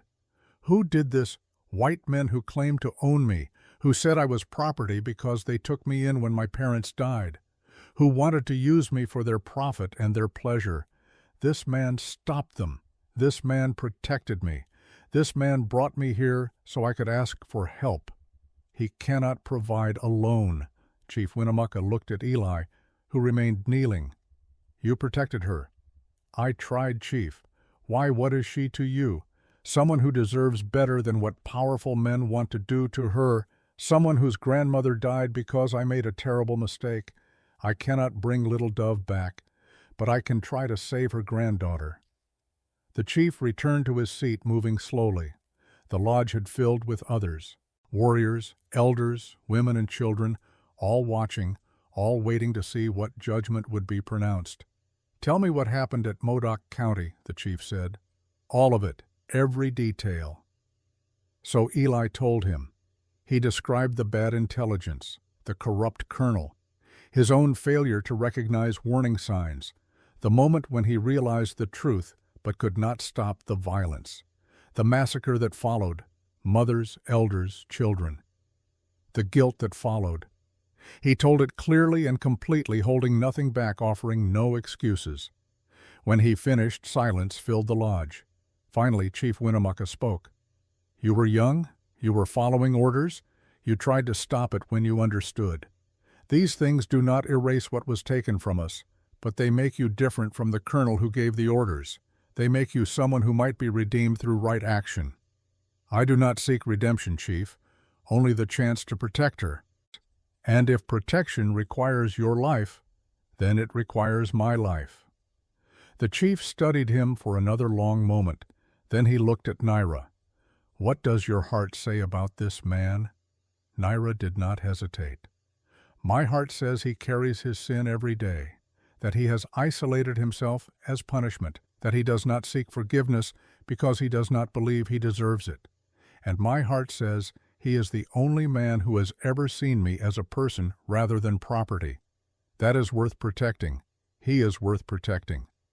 Her words hung in the warm air. The chief closed his eye, and Eli saw him weighing lives and debts and possibilities. "I will grant sanctuary to Naira Whitehawk," the chief said finally. "She is blood. She is ours to protect. The white men who hunt her will be told she is under tribal protection. If they attempt to take her, they will face the consequences." Relief flooded through Eli so intensely his hands shook. "And you," the chief continued, looking at Eli, "you cannot undo death. You cannot restore what was taken. But you can honor the dead by protecting the living. I will not kill you today. Instead, I give you a task. Help us defend this place. Help us protect our children. And when this is over, teach our young people how to navigate the white man's world without losing themselves. Do this, and perhaps your guilt will weigh slightly less." Eli's throat tightened. He had expected death. He had prepared for it. But this was harder than death. This was the demand that he actually try to make amends. "I will do everything you ask, Chief. Then stand. You are a guest here, not prisoner. You will be fed. You will be given shelter. And tomorrow we will plan how to keep the white men from taking what they believe they own." As the gathering dispersed, Dakota approached Eli. The young warrior's face was still hard, still hostile, but something had shifted. "My mother's name was Bright Morning," he said. "When soldiers shot her, she was teaching my sister to weave baskets. My sister was 6. She saw everything." "I am sorry," Eli said, knowing the words were inadequate. "Sorry does not bring her back, but protecting Naira. That is something. That is action, not just words. So I will not kill you, but I will watch you. And if you fail her, if you prove unworthy of the chief's mercy, then I will finish what should have been finished 4 years ago." "I understand." "Good." Dakota's expression hardened further, "because the white men coming are not like you. They do not carry guilt. They do not question orders. They will kill anyone who stands between them and what they want. Are you prepared for that kind of fight? Eli thought about the tracks outside his cabin, about Marcus Cutter's humiliation, about Sarah's warning that punishment would be worse than death. Yes, he said, I am prepared. That night, as wind howled through Secret Valley and snow continued to fall, Eli sat with Naira beside a fire in the lodge they had been given. She was warm, finally properly fed, finally safe, finally. The tension that had kept her upright for days was beginning to ease, allowing exhaustion to show. You did not have to speak for me, Eli said quietly. You could have let Dakota kill me and still received protection. I know. So why? Naira looked at him, and in her eyes he saw something that surprised him. Not gratitude, not obligation, something deeper. Because you are the first person in 12 years who has treated me like I have value beyond what I can provide for others. Because you have never touched me without permission. Because you were willing to die rather than send me back. Those things matter, Eli. They matter more than old guilt. He had no response to that. So instead he simply sat with her in warm silence. While outside in the darkness, beyond the fire's glow, men were coming who would test whether his willingness to die would be enough to keep her free. The storm broke on the morning of December 21st, leaving behind a world transformed into crystalline perfection. Every branch carried a burden of fresh snow. Every rock wore a cap of white. The sun rose into a sky so clear and blue it hurt to look at directly, and the temperature dropped further, settling into the kind of cold that froze breath before it could dissipate. Eli stood at the edge of Secret Valley watching the eastern trail with the focus of a man who understood that beauty and danger often arrive together. Beside him, Dakota crouched low, reading tracks in the fresh snow with practiced expertise. 4 riders, Dakota said quietly. Heavy horses. They stopped here 3 hours ago, studied the approach, then turned back. Scouting, Eli confirmed. Checking defenses before committing to assault. They will not attack here. Too narrow. Too easy to defend. They will wait for us to leave, or they will try to draw us out. Eli nodded. He had reached the same conclusion during the night while planning with Chief Winnemucca and the valley's defenders. Secret Valley was defensible, but also a trap. They could hold against assault for days, maybe weeks. But eventually supplies would run low, and Marcus Cutter had the resources to simply wait them out. No, the solution was not to hide and hope. The solution was to confront the threat in a place and time of their choosing with terms that favored defense over assault. They needed to turn the hunters into the hunted. Echo Summit, Eli said, naming the narrow pass that connected the high country to the lower valleys. It is the only practical route for heavy horses in winter. They will have to use it. And we will be waiting, Dakota finished. His hand moved to the rifle slung across his back, checking its readiness without conscious thought. They returned to the valley to finalize preparations. Chief Winnemucca had agreed to the plan despite risks. 4 Paiute warriors would join Eli in the ambush. Naira had demanded to participate, and after demonstrating her skill with a bow inherited from a father who had taught her before settlers killed him, the chief had reluctantly agreed. Sarah Redbird had arrived the previous evening, bringing Deputy Thomas Kane of Alpine County with her.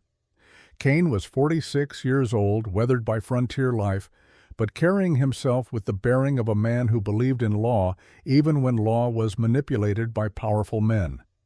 He was one of the few lawmen in the territory who treated indigenous peoples as citizens rather than obstacles. I cannot stop Cutter legally, Kane had explained the night before, his voice carrying regret. He has papers from the territorial governor, adoption documents, guardianship claims. On paper everything looks legitimate, but I can observe, I can witness, and if he or his men break actual law, territorial documents will not protect them from consequences. It was a thin thread of hope, but it was something.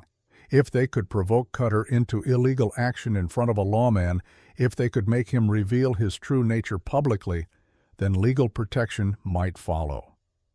Now, as the sun climbed toward noon, 8 people prepared for confrontation that would determine Naira's future and possibly end several lives. Eli checked his weapons with the thoroughness of long habit.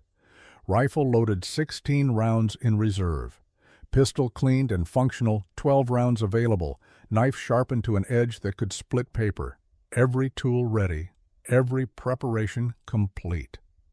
Naira approached as he finished. She wore traditional Paiute clothing now provided by the valley's women, buckskin dress layered under a heavy wool coat. Her feet, still healing but functional with proper wrapping, wore moccasins lined with rabbit fur. Her hair was braided in the style of Shoshone women, decorated with small beads that caught sunlight. She carried the bow Chief Winnemucca had given her, a weapon that had belonged to his wife before soldiers killed her. "You do not have to do this," Eli said, though he knew argument was futile. "You are safe here. Let us handle Cutter.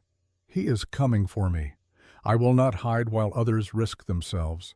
She touched the bow reverently. "The chief said his wife killed 3 soldiers before they shot her. He said I carry her weapon now, and I should honor her memory with courage. Courage and foolishness sometimes look similar. Then we will be foolish together." They left Secret Valley in groups traveling separate paths to avoid presenting a single target. Eli and Dakota went first, moving fast through terrain they had scouted the previous day. Behind them, 2 more warriors followed erasing tracks as they went. Naira traveled with the final pair protected, but contributing to her own defense. Echo Summit was a natural fortress. The trail narrowed to barely 15 feet across, winding between rock walls that rose 40 feet on either side. Anyone passing through would be exposed, vulnerable, unable to maneuver.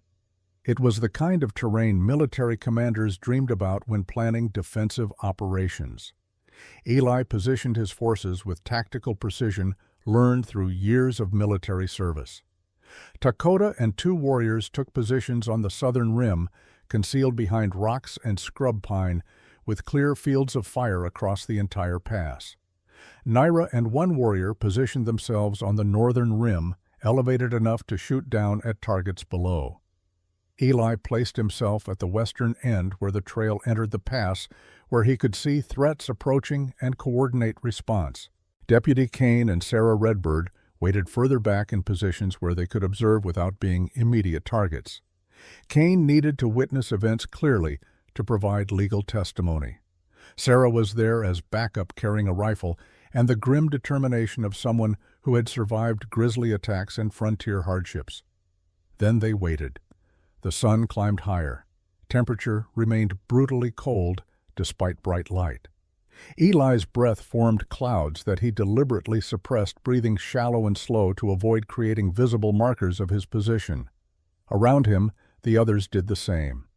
7 people frozen in place, waiting for 4 riders who would determine whether a young woman lived free or returned to captivity. Time moved strangely during ambush. Minutes felt like hours. Every sound became magnified. The whisper of wind through rock, the distant call of a raven, the creak of leather and wood as someone shifted position, then voices carrying on cold air, male, confident, the sound of men who believed they hunted prey that could not fight back. Eli peered around the rock formation that concealed him. 4 riders approached from the east, moving with the casual arrogance of people who expected compliance. 3 were clearly hired guns, hard men with weapons displayed prominently, dressed in practical gear that prioritized function over appearance. They scanned surroundings with professional wariness, but not expecting immediate threat. The 4th rider was Marcus Cutter. Eli recognized him from Sarah's description. 31 years old, tall and broad through the shoulders, with the build of someone who maintained strength through regular training. He wore expensive clothing adapted for rough travel, wool coat with fur collar, leather gloves, boots that probably cost more than most frontier families earned in a month. His face carried the particular arrogance of men who had never experienced real consequences for their actions. They entered the pass with weapons ready but not aimed, alert but not alarmed. The lead hired gun studied the rock walls with professional assessment, recognizing the tactical disadvantage, but clearly concluding that no one would be foolish enough to challenge a group carrying legal authority and superior firepower. He was about to learn how wrong that assessment was. Eli waited until all 4 riders were fully committed to the narrow passage too far in to retreat quickly, but not yet close enough to reach the western exit. Then he stood rifle leveled and spoke with the command voice he had not used in 4 years. "That is far enough." 4 heads snapped toward him, hands moved toward weapons. But before any guns could clear holsters, Takota stepped into view on the southern rim, rifle aimed. Then the other 2 warriors appeared. Then Naira rose on the northern rim bow, drawn with arrow, knocked, the string pulled back to her cheek with steady hands. The hired guns froze. Professional fighters knew when they had been outmaneuvered. They were in a kill box surrounded by elevated shooters with no cover and no good options. 1 might survive if shooting started, maybe 2, but all 4 impossible. Marcus Cutter, however, did not share his employees' tactical awareness. He spurred his horse forward, face reddening with rage. "You dare point weapons at me? I have legal authority from the territorial governor. That woman is my father's ward, legally bound to our family. You are committing crimes by harboring her." "That woman has a name," Eli said, not moving his rifle. "Naira Whitehawk, and she is not property regardless of what documents you bought." "Documents I bought," Marcus's voice rose. "Documents that prove she is ours, our responsibility, our right. She destroyed our property, assaulted me, fled without permission. She will return and face consequences, or you will all be arrested for kidnapping." From his concealed position, Deputy Kane stepped into view. His badge caught sunlight, unmistakable symbol of legal authority. "Thomas Kane, Deputy Sheriff of Alpine County," he announced. "I am here to witness these proceedings and ensure law is followed by all parties." Marcus turned to face him, and some of the rage transformed into calculation. "Deputy, good. You can assist in recovering my father's ward." "I can observe," Kane corrected. "If the young lady is being held against her will, I will intervene. But I see no evidence of that. I see a woman standing free-armed, making her own choices." "She is not capable of making choices. She is indigenous, a ward. She needs guidance." "She looks pretty capable to me," Kane said. "In fact, she looks like someone who knows exactly what she wants." On the northern rim, Naira lowered her bow slightly, but kept the arrow nocked. When she spoke, her voice carried clearly across the cold air. "I am Naira Whitehawk, daughter of Running Wolf and a Morning Star. I am Shoshone through my father Paiute, through my mother. I am not your ward. I was never yours. You stole me when I was too young to fight. You caged me. You tried to use me. I refuse. I will never return." "You do not have a choice," Marcus snarled. He reached into his coat and pulled out folded papers. "These documents say otherwise. Legal adoption, legal guardianship, signed by judges. You are ours until you marry, and you will marry me or face charges of arson and assault." "Show me those documents," Kane said, moving closer.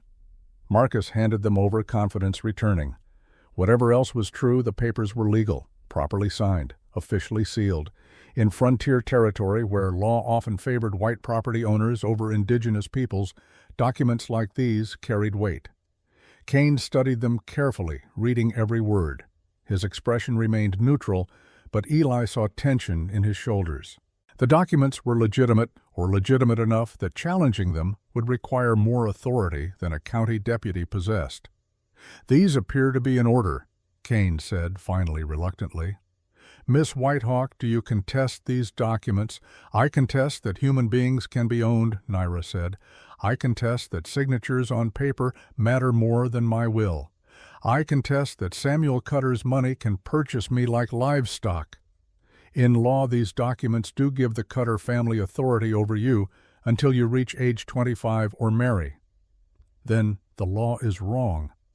Marcus smiled, ugly and triumphant. "The law is the law. Now come down here and we will return to Virginia City. The judge will decide your punishment for property destruction and assault. If you cooperate, perhaps he will be lenient. I would rather die. That can be arranged if you insist on being difficult. The threat hung in cold air. One of the hired guns shifted nervously, hand moving toward his weapon. He was reading the situation better than Marcus, understanding that threatening death in front of a lawman might be the mistake that changed everything. Eli caught the movement and spoke quickly. "Deputy Kane, you heard that threat. He just threatened to kill her if she does not comply. That is coercion. That is illegal regardless of what papers he holds." Kane nodded slowly. "I did hear it. Mr. Cutter, I am going to have to ask you to refrain from making threats. Guardianship does not include right to threaten death." "I was speaking figuratively," Marcus said, but his tone suggested otherwise. "Explaining consequences of continued defiance sounded like a threat to me." "Then you misunderstood. Look, we are wasting time. I have legal authority. She is coming with us. Anyone who interferes will be charged with obstruction and kidnapping." Dakota's voice came from the southern rim, cold and hard. "Try to take her. See what happens." Marcus looked up, really seeing the Paiute warriors for the first time. His face paled slightly. Whatever bravado he carried, it was based on assumption that indigenous peoples would not actually fight back, not against white men with legal documents and guns. "You are threatening us," he asked, voice rising. "You are threatening American citizens." "We are protecting our own," Dakota replied. "She is blood. She is ours. Your papers mean nothing to us." "Deputy, are you going to allow this armed savages threatening citizens?" Kane's expression hardened at the slur. "I see armed individuals defending someone who appears to be exercising free will. I also see you escalating a situation that could be resolved peacefully." "Peacefully? She belongs to my family." "She belongs to herself." The words came from Eli, spoken quietly, but with absolute conviction. "Whatever documents you hold, whatever claims you make, she is a human being with the right to choose her own path. You can argue law all you want, but law that treats people as property is unjust law, and I will not honor it." Marcus turned his full attention to Eli for the first time, really studying him. "And who are you? Another savage sympathizer, another fool who thinks indigenous mongrels deserve the same rights as civilized people."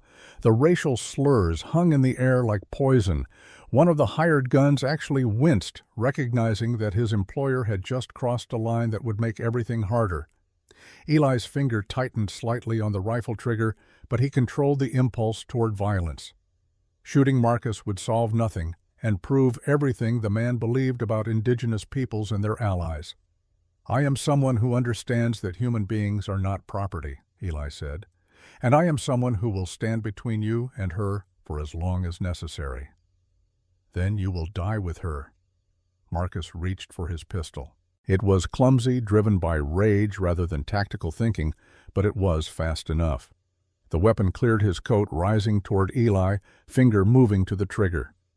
Three things happened simultaneously. Dakota fired from the southern rim. The bullet struck Marcus's hand, shattering bone, and sending the pistol spinning away to land in snow 15 feet distant. One of the hired guns, the smart one who had been reading the situation correctly, dropped his rifle and raised his hands. "I want no part of this," he said loudly. "I was hired to track, not murder." The other two hired guns reached for their weapons.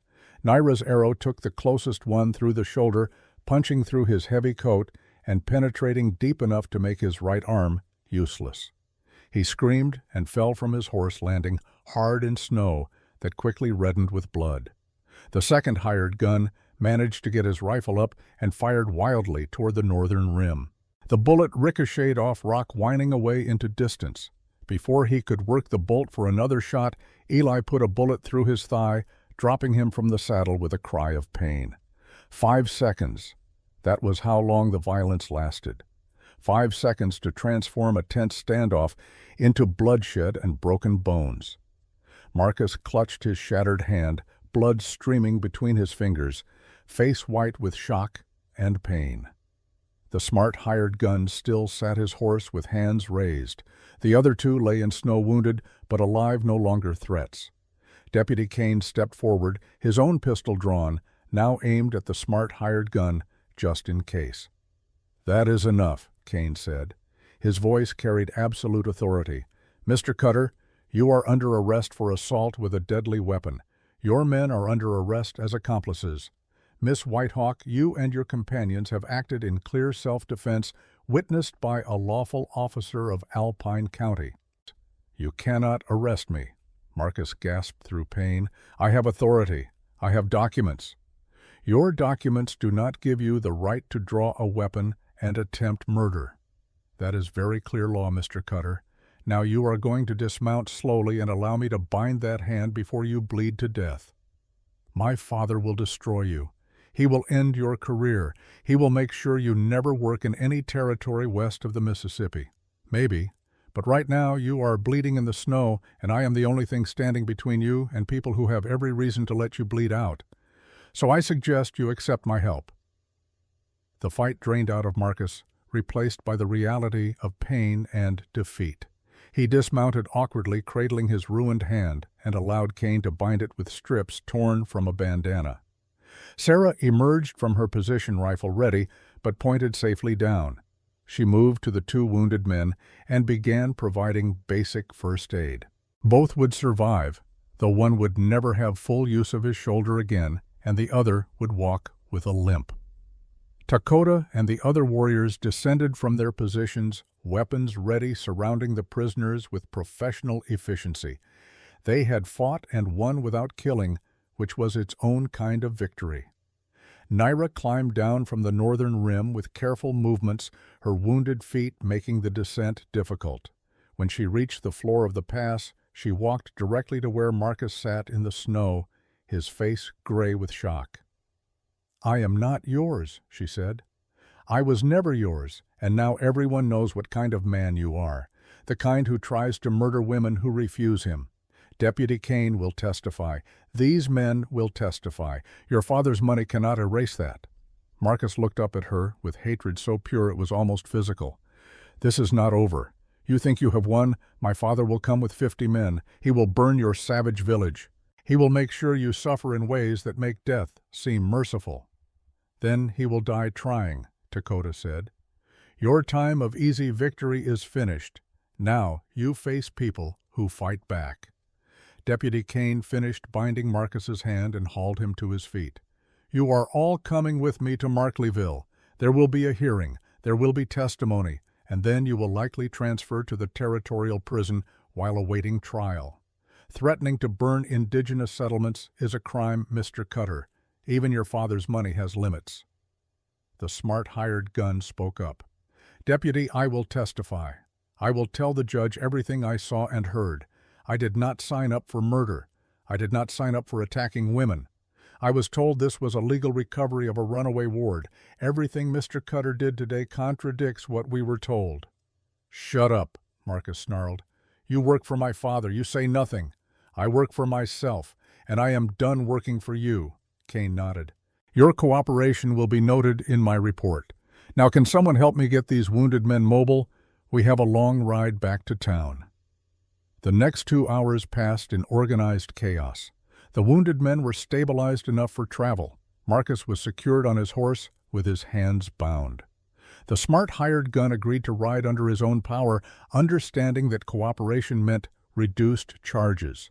Sarah retrieved horses that had bolted during the shooting. Dakota and his warriors collected weapons and ensured no evidence was lost. Throughout it all, Eli watched Naira. She stood apart from the activity bow still in her hand, looking at the scene they had created. When he approached, she did not turn. "You were right to shoot him," Eli said quietly. "He was going to kill me." "I know, but I have never shot a person before. Animals for food, yes, but never a human being. It felt different than I expected." "How did it feel?" "Necessary and terrible, both at once." Eli understood that completely.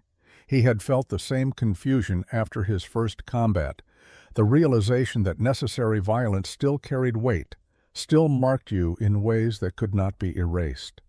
You saved my life, he said. That matters. You have been saving mine since I crawled into your bed. I owed you that much. You owe me nothing. You never did.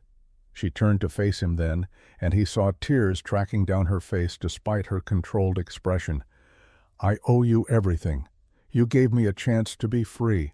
You risked your life so I could choose my own path. How do I repay that? By living the life you choose, by being free. That is repayment enough. They stood together in the cold while around them the aftermath of violence was organized and contained. When Deputy Kane announced they were ready to depart, Naira finally moved, but she reached out and squeezed Eli's hand once before letting go. This is not finished, she said. Samuel Cutter is still free. He has resources. He will not accept this defeat.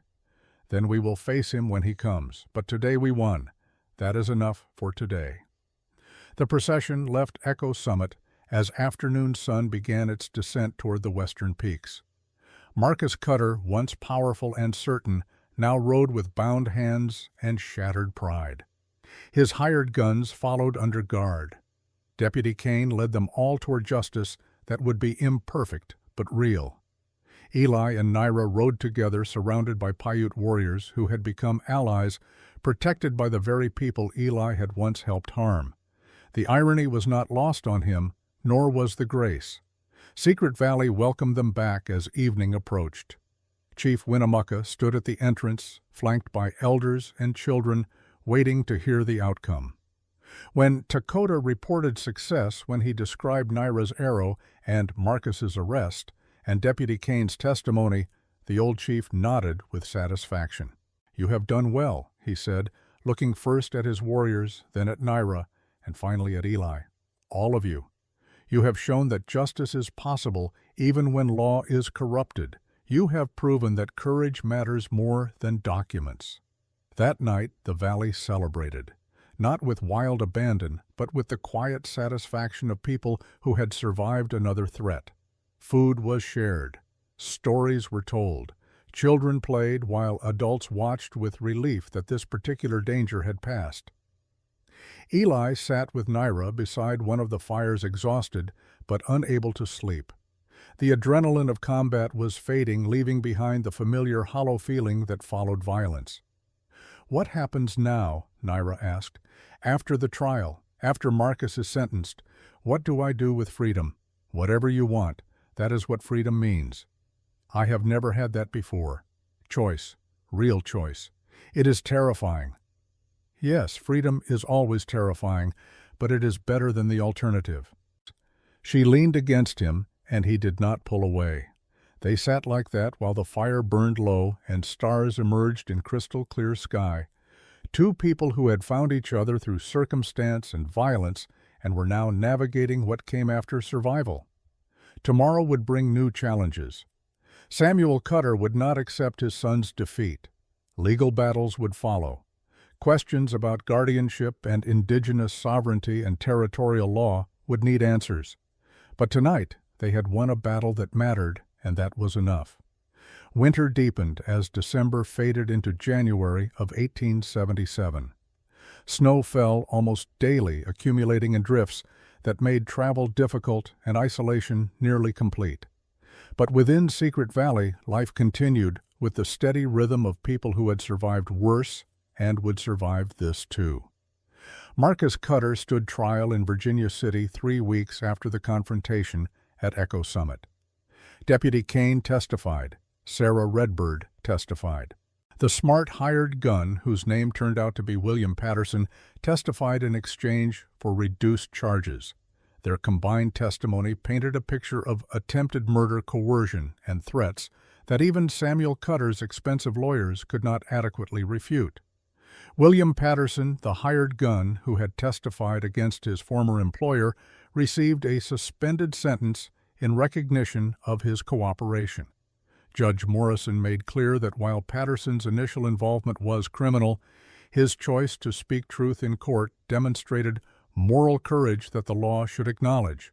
Patterson left Nevada Territory the day after sentencing, heading east toward Colorado, mining camps, where he said he hoped to find work that did not require pointing guns at innocent people. Eli never saw him again, but years later heard rumors of a mine foreman in Leadville who had once been a tracker and who was known for treating indigenous workers with unusual respect. A significant sentence that sent messages about territorial law and limits of wealthy men's impunity. Samuel Cutter, present in the courtroom, had aged visibly during the proceedings. The powerful businessman who had built an empire through ruthlessness and strategic cruelty now faced the reality that his son would spend a decade in prison. His carefully constructed public image of benevolent patriarch had been shattered by testimony about how he and Marcus had treated Naira. After the sentencing, Samuel approached Deputy Kane in the courthouse hallway. Eli was present, having traveled to Virginia City specifically to ensure justice was served. "This is not over," Samuel said, his voice low and controlled. "My son made mistakes. He will pay for them. But the girl is still legally my ward. The guardianship documents remain valid. When Marcus is released, we will pursue legal avenues to recover our property." "Miss Whitehawk is not property," Kane said. "And I suggest you accept that reality before you end up in prison beside your son. I have broken no laws. I have proper documentation. I will pursue this through legal channels, and I will win." Eli stepped forward, and something in his expression made Samuel take an involuntary step back. "You will lose because Naira has claimed protection under Paiute tribal sovereignty. Chief Winnemucca has formally adopted her as his granddaughter. That makes her a tribal member with full rights and protections. Your territorial guardianship documents have no authority over tribal citizens." Samuel's face reddened. "That is a legal fiction. Tribal adoption cannot override proper guardianship. Take it to federal court if you want, but I guarantee you will lose, and the process will cost you more than just money. It will cost you the last shreds of your reputation. Everyone now knows what you and your son tried to do. Push this further, and the story spreads wider." "Is that what you want?" Samuel stared at Eli for a long moment, and in that stare Eli saw the calculation of a businessman weighing costs versus benefits. Finally, Samuel spoke. "Tell the girl she has won, for now. But power and money do not disappear simply because one judge makes one ruling. Eventually, circumstances will change, and when they do, I will remember this conversation." He walked away, expensive boots clicking on courthouse floor, leaving behind threats that were vague enough to be legal, but specific enough to be concerning. Judge Morrison, who had been observing the exchange from his chamber's doorway, approached Eli and Kane. "Mr. Carson, deputy, a word, please." They followed him into his chambers, where he poured whiskey from a crystal decanter and offered glasses. Both men accepted. "That was well handled," Morrison said. "Samuel Cutter is a dangerous man when cornered. You gave him an exit that preserves his pride while protecting Miss Whitehawk. That was smart." "Will the tribal adoption hold legally?" Eli asked. "In my court, yes. In federal court, probably. The precedents are murky, but indigenous sovereignty has been gaining recognition. Combined with the testimony about how she was treated, no federal judge wants to be the one who rules that a young woman must return to people who tried to harm her." Morrison sipped his whiskey. "However, Mr. Carson, you should know that Samuel Cutter has resources beyond legal channels. He has connections to men who do not concern themselves with law. If he decides Miss Whitehawk represents an unacceptable loss of face, he may pursue extra-legal solutions." "You mean he might send more men to take her by force?" "I mean exactly that, and while I can rule from a bench, I cannot protect her in remote mountains." "I can," Eli said, "and I will." Morrison studied him. "You are the scout from Modoc County, are you not?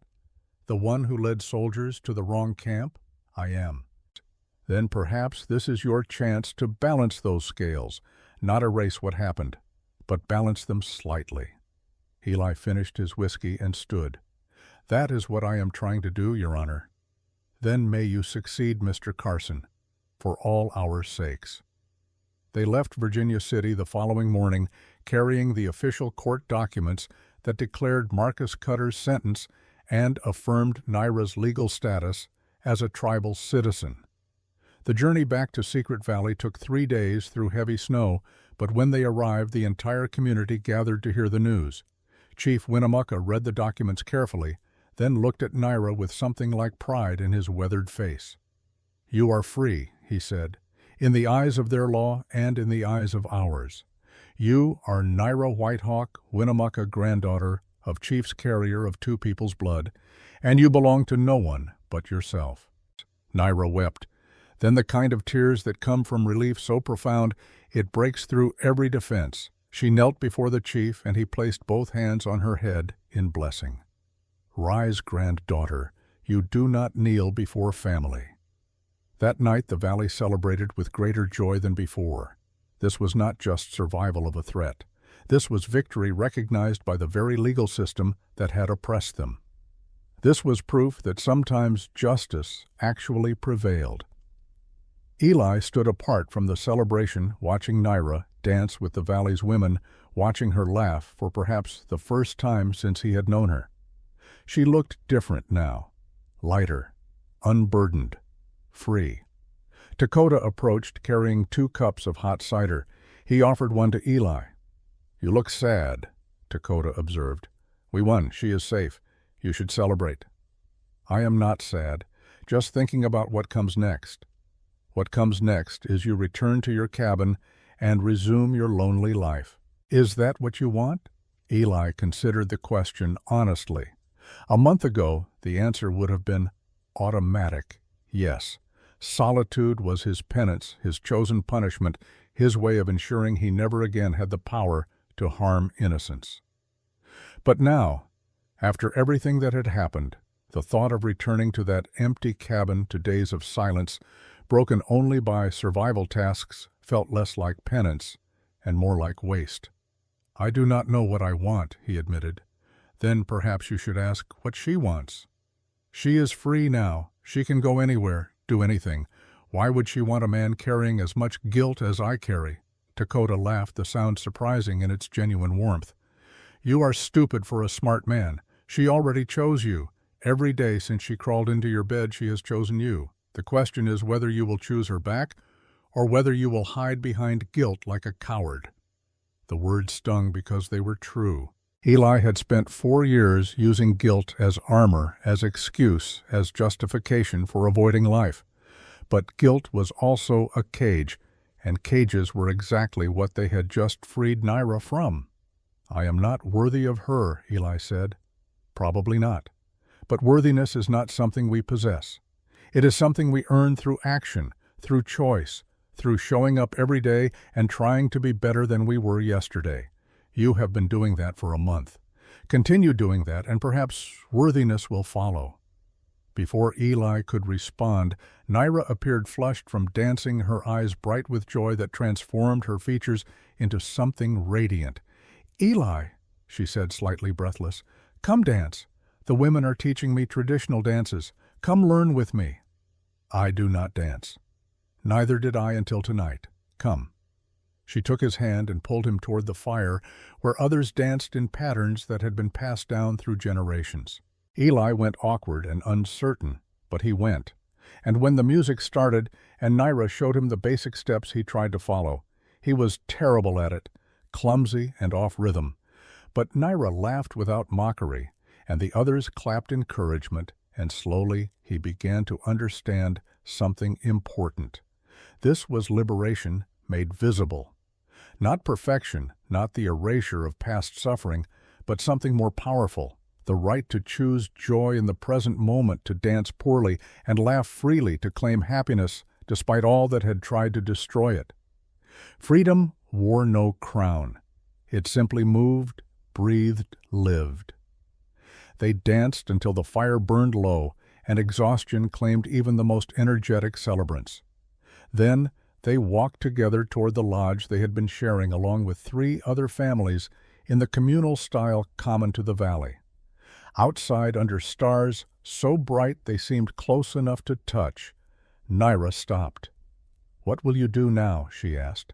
After tonight, after the danger has passed, will you return to your cabin?" "I was planning to," Eli admitted, "but I have been reconsidering that plan." "Why?" "Because returning to isolation feels like abandoning the person I am becoming, the person who helps instead of hiding, the person who fights for what is right instead of surrendering to guilt." Naira moved closer, and in the starlight, her face was serious. "Chief Winnemucca asked me what I wanted to do with my freedom. He said I could stay here, learn traditional ways, become fully part of the tribe. Or I could go to Markleyville, work with Sarah, learn the trading business. Or I could go anywhere else in the territory, make any life I could imagine." "What did you tell him?" "I told him I wanted to think about it, but the truth is, I already know what I want."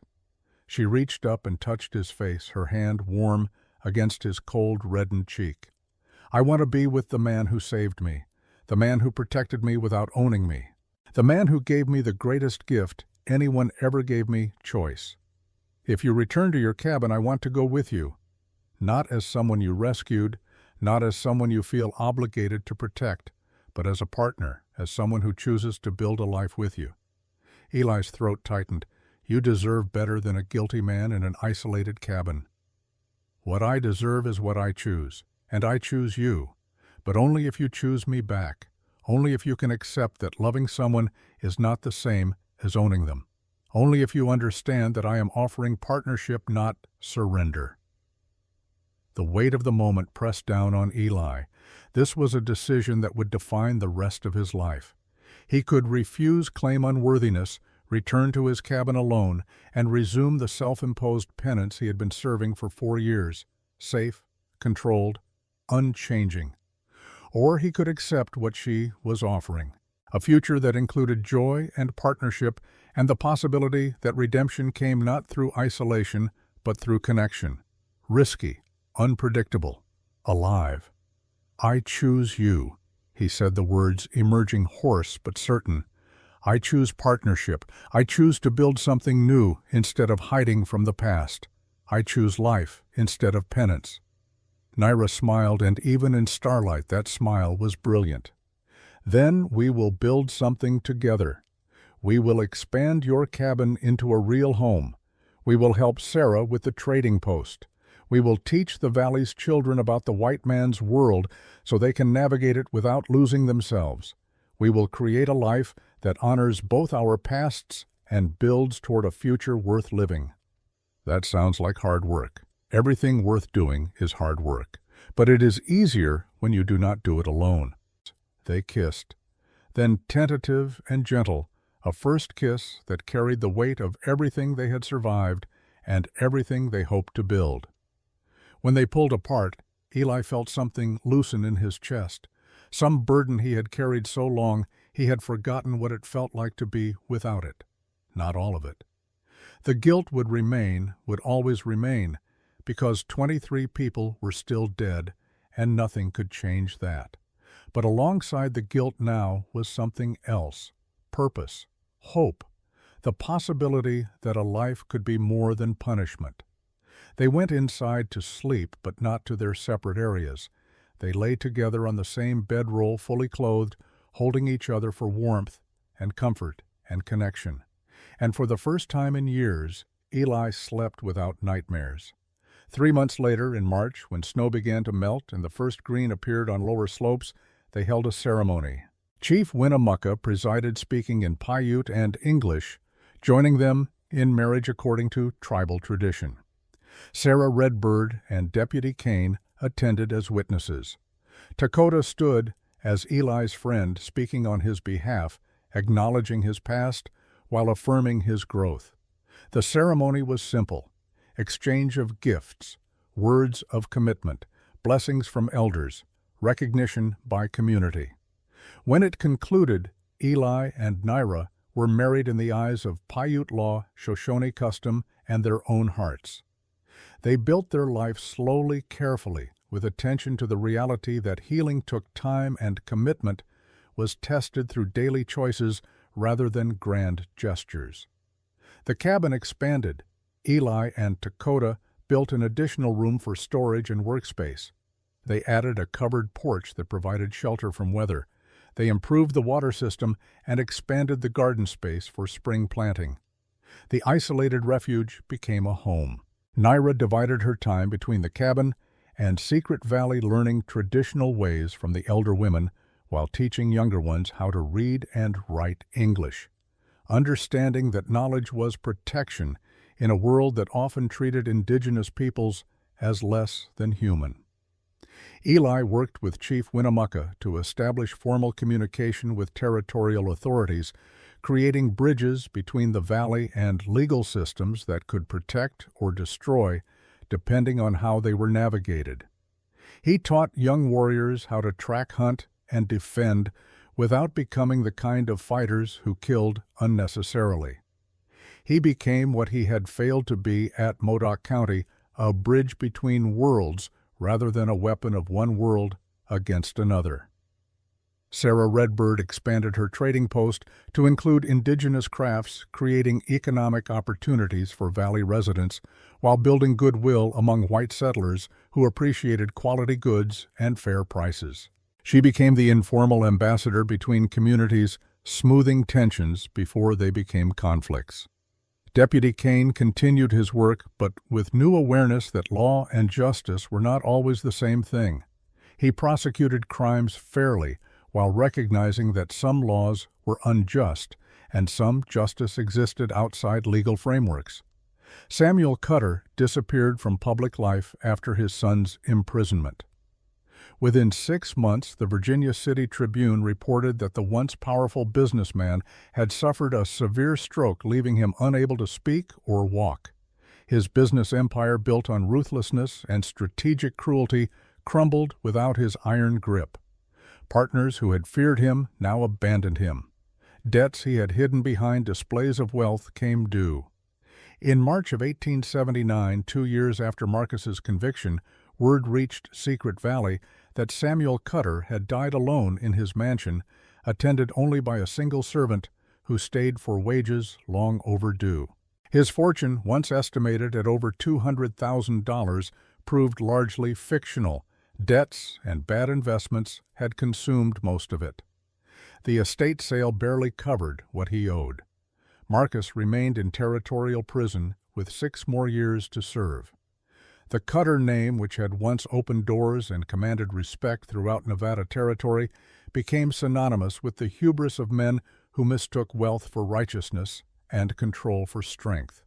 Their legacy was not empire, but cautionary tale.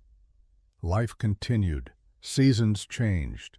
Winter became spring, became summer. In August, Naira discovered she was pregnant. The news terrified them both for different reasons. Eli feared he would be a terrible father, that his guilt and past would poison any child they raised. Naira feared pregnancy itself, having watched her mother die in childbirth years ago, having heard too many stories of women who did not survive creating life. But Chief Winnemucca blessed the pregnancy in traditional ceremony, and the valley's women surrounded Naira with knowledge and support, and slowly fear transformed into cautious hope. The baby was born in March of 1878, delivered by tribal midwives with ancient knowledge, with Eli present, despite tradition suggesting fathers should wait outside. The labor was long and difficult, but ultimately successful. A girl, healthy, loud, perfect. They named her Little Dove after Naira's grandmother, honoring the woman whose death had led indirectly to their meeting. And when Eli held his daughter for the first time, feeling her tiny weight against his chest, he understood something profound. This was not redemption. 23 people were still dead. Nothing could change that. No amount of good action could erase bad consequences. But this was continuation. This was life asserting itself despite tragedy. This was proof that after destruction, creation remained possible. That after failure, success could be built. That after guilt, purpose could emerge. He looked at Naira, exhausted but alive, watching him hold their daughter with an expression of fierce love and determination. "We did it," she said. "We built something good from terrible beginnings." "We did," Eli agreed, "and we will keep building, for her, for us, for everyone who comes after." Little Dove opened her eyes dark like her mother's, and looked at her father with the unfocused gaze of the newly born. In that moment Eli made a promise. He would teach her that people were complicated, that good people could do terrible things, that terrible mistakes did not have to define entire lives. That redemption was not erasure, but rather the long, hard work of choosing better every day. He would teach her that some wounds never fully healed, but some loves were born from the scars. And that was enough. That was everything. Outside the lodge, spring sun melted the last snow, revealing earth ready for planting. The valley stirred with renewed life. Children played, elders told stories, young people made plans, all of it continuing, all of it building, all of it proving that survival was possible, and joy was real, and hope was not foolish. The past remained. It always would. But the future stretched ahead, unknown and challenging and full of possibility. And for the first time in 6 years, Elijah Carson looked at that future without fear, surrounded by family he had chosen and who had chosen him back, holding his daughter and his wife's hand, knowing that this finally was home.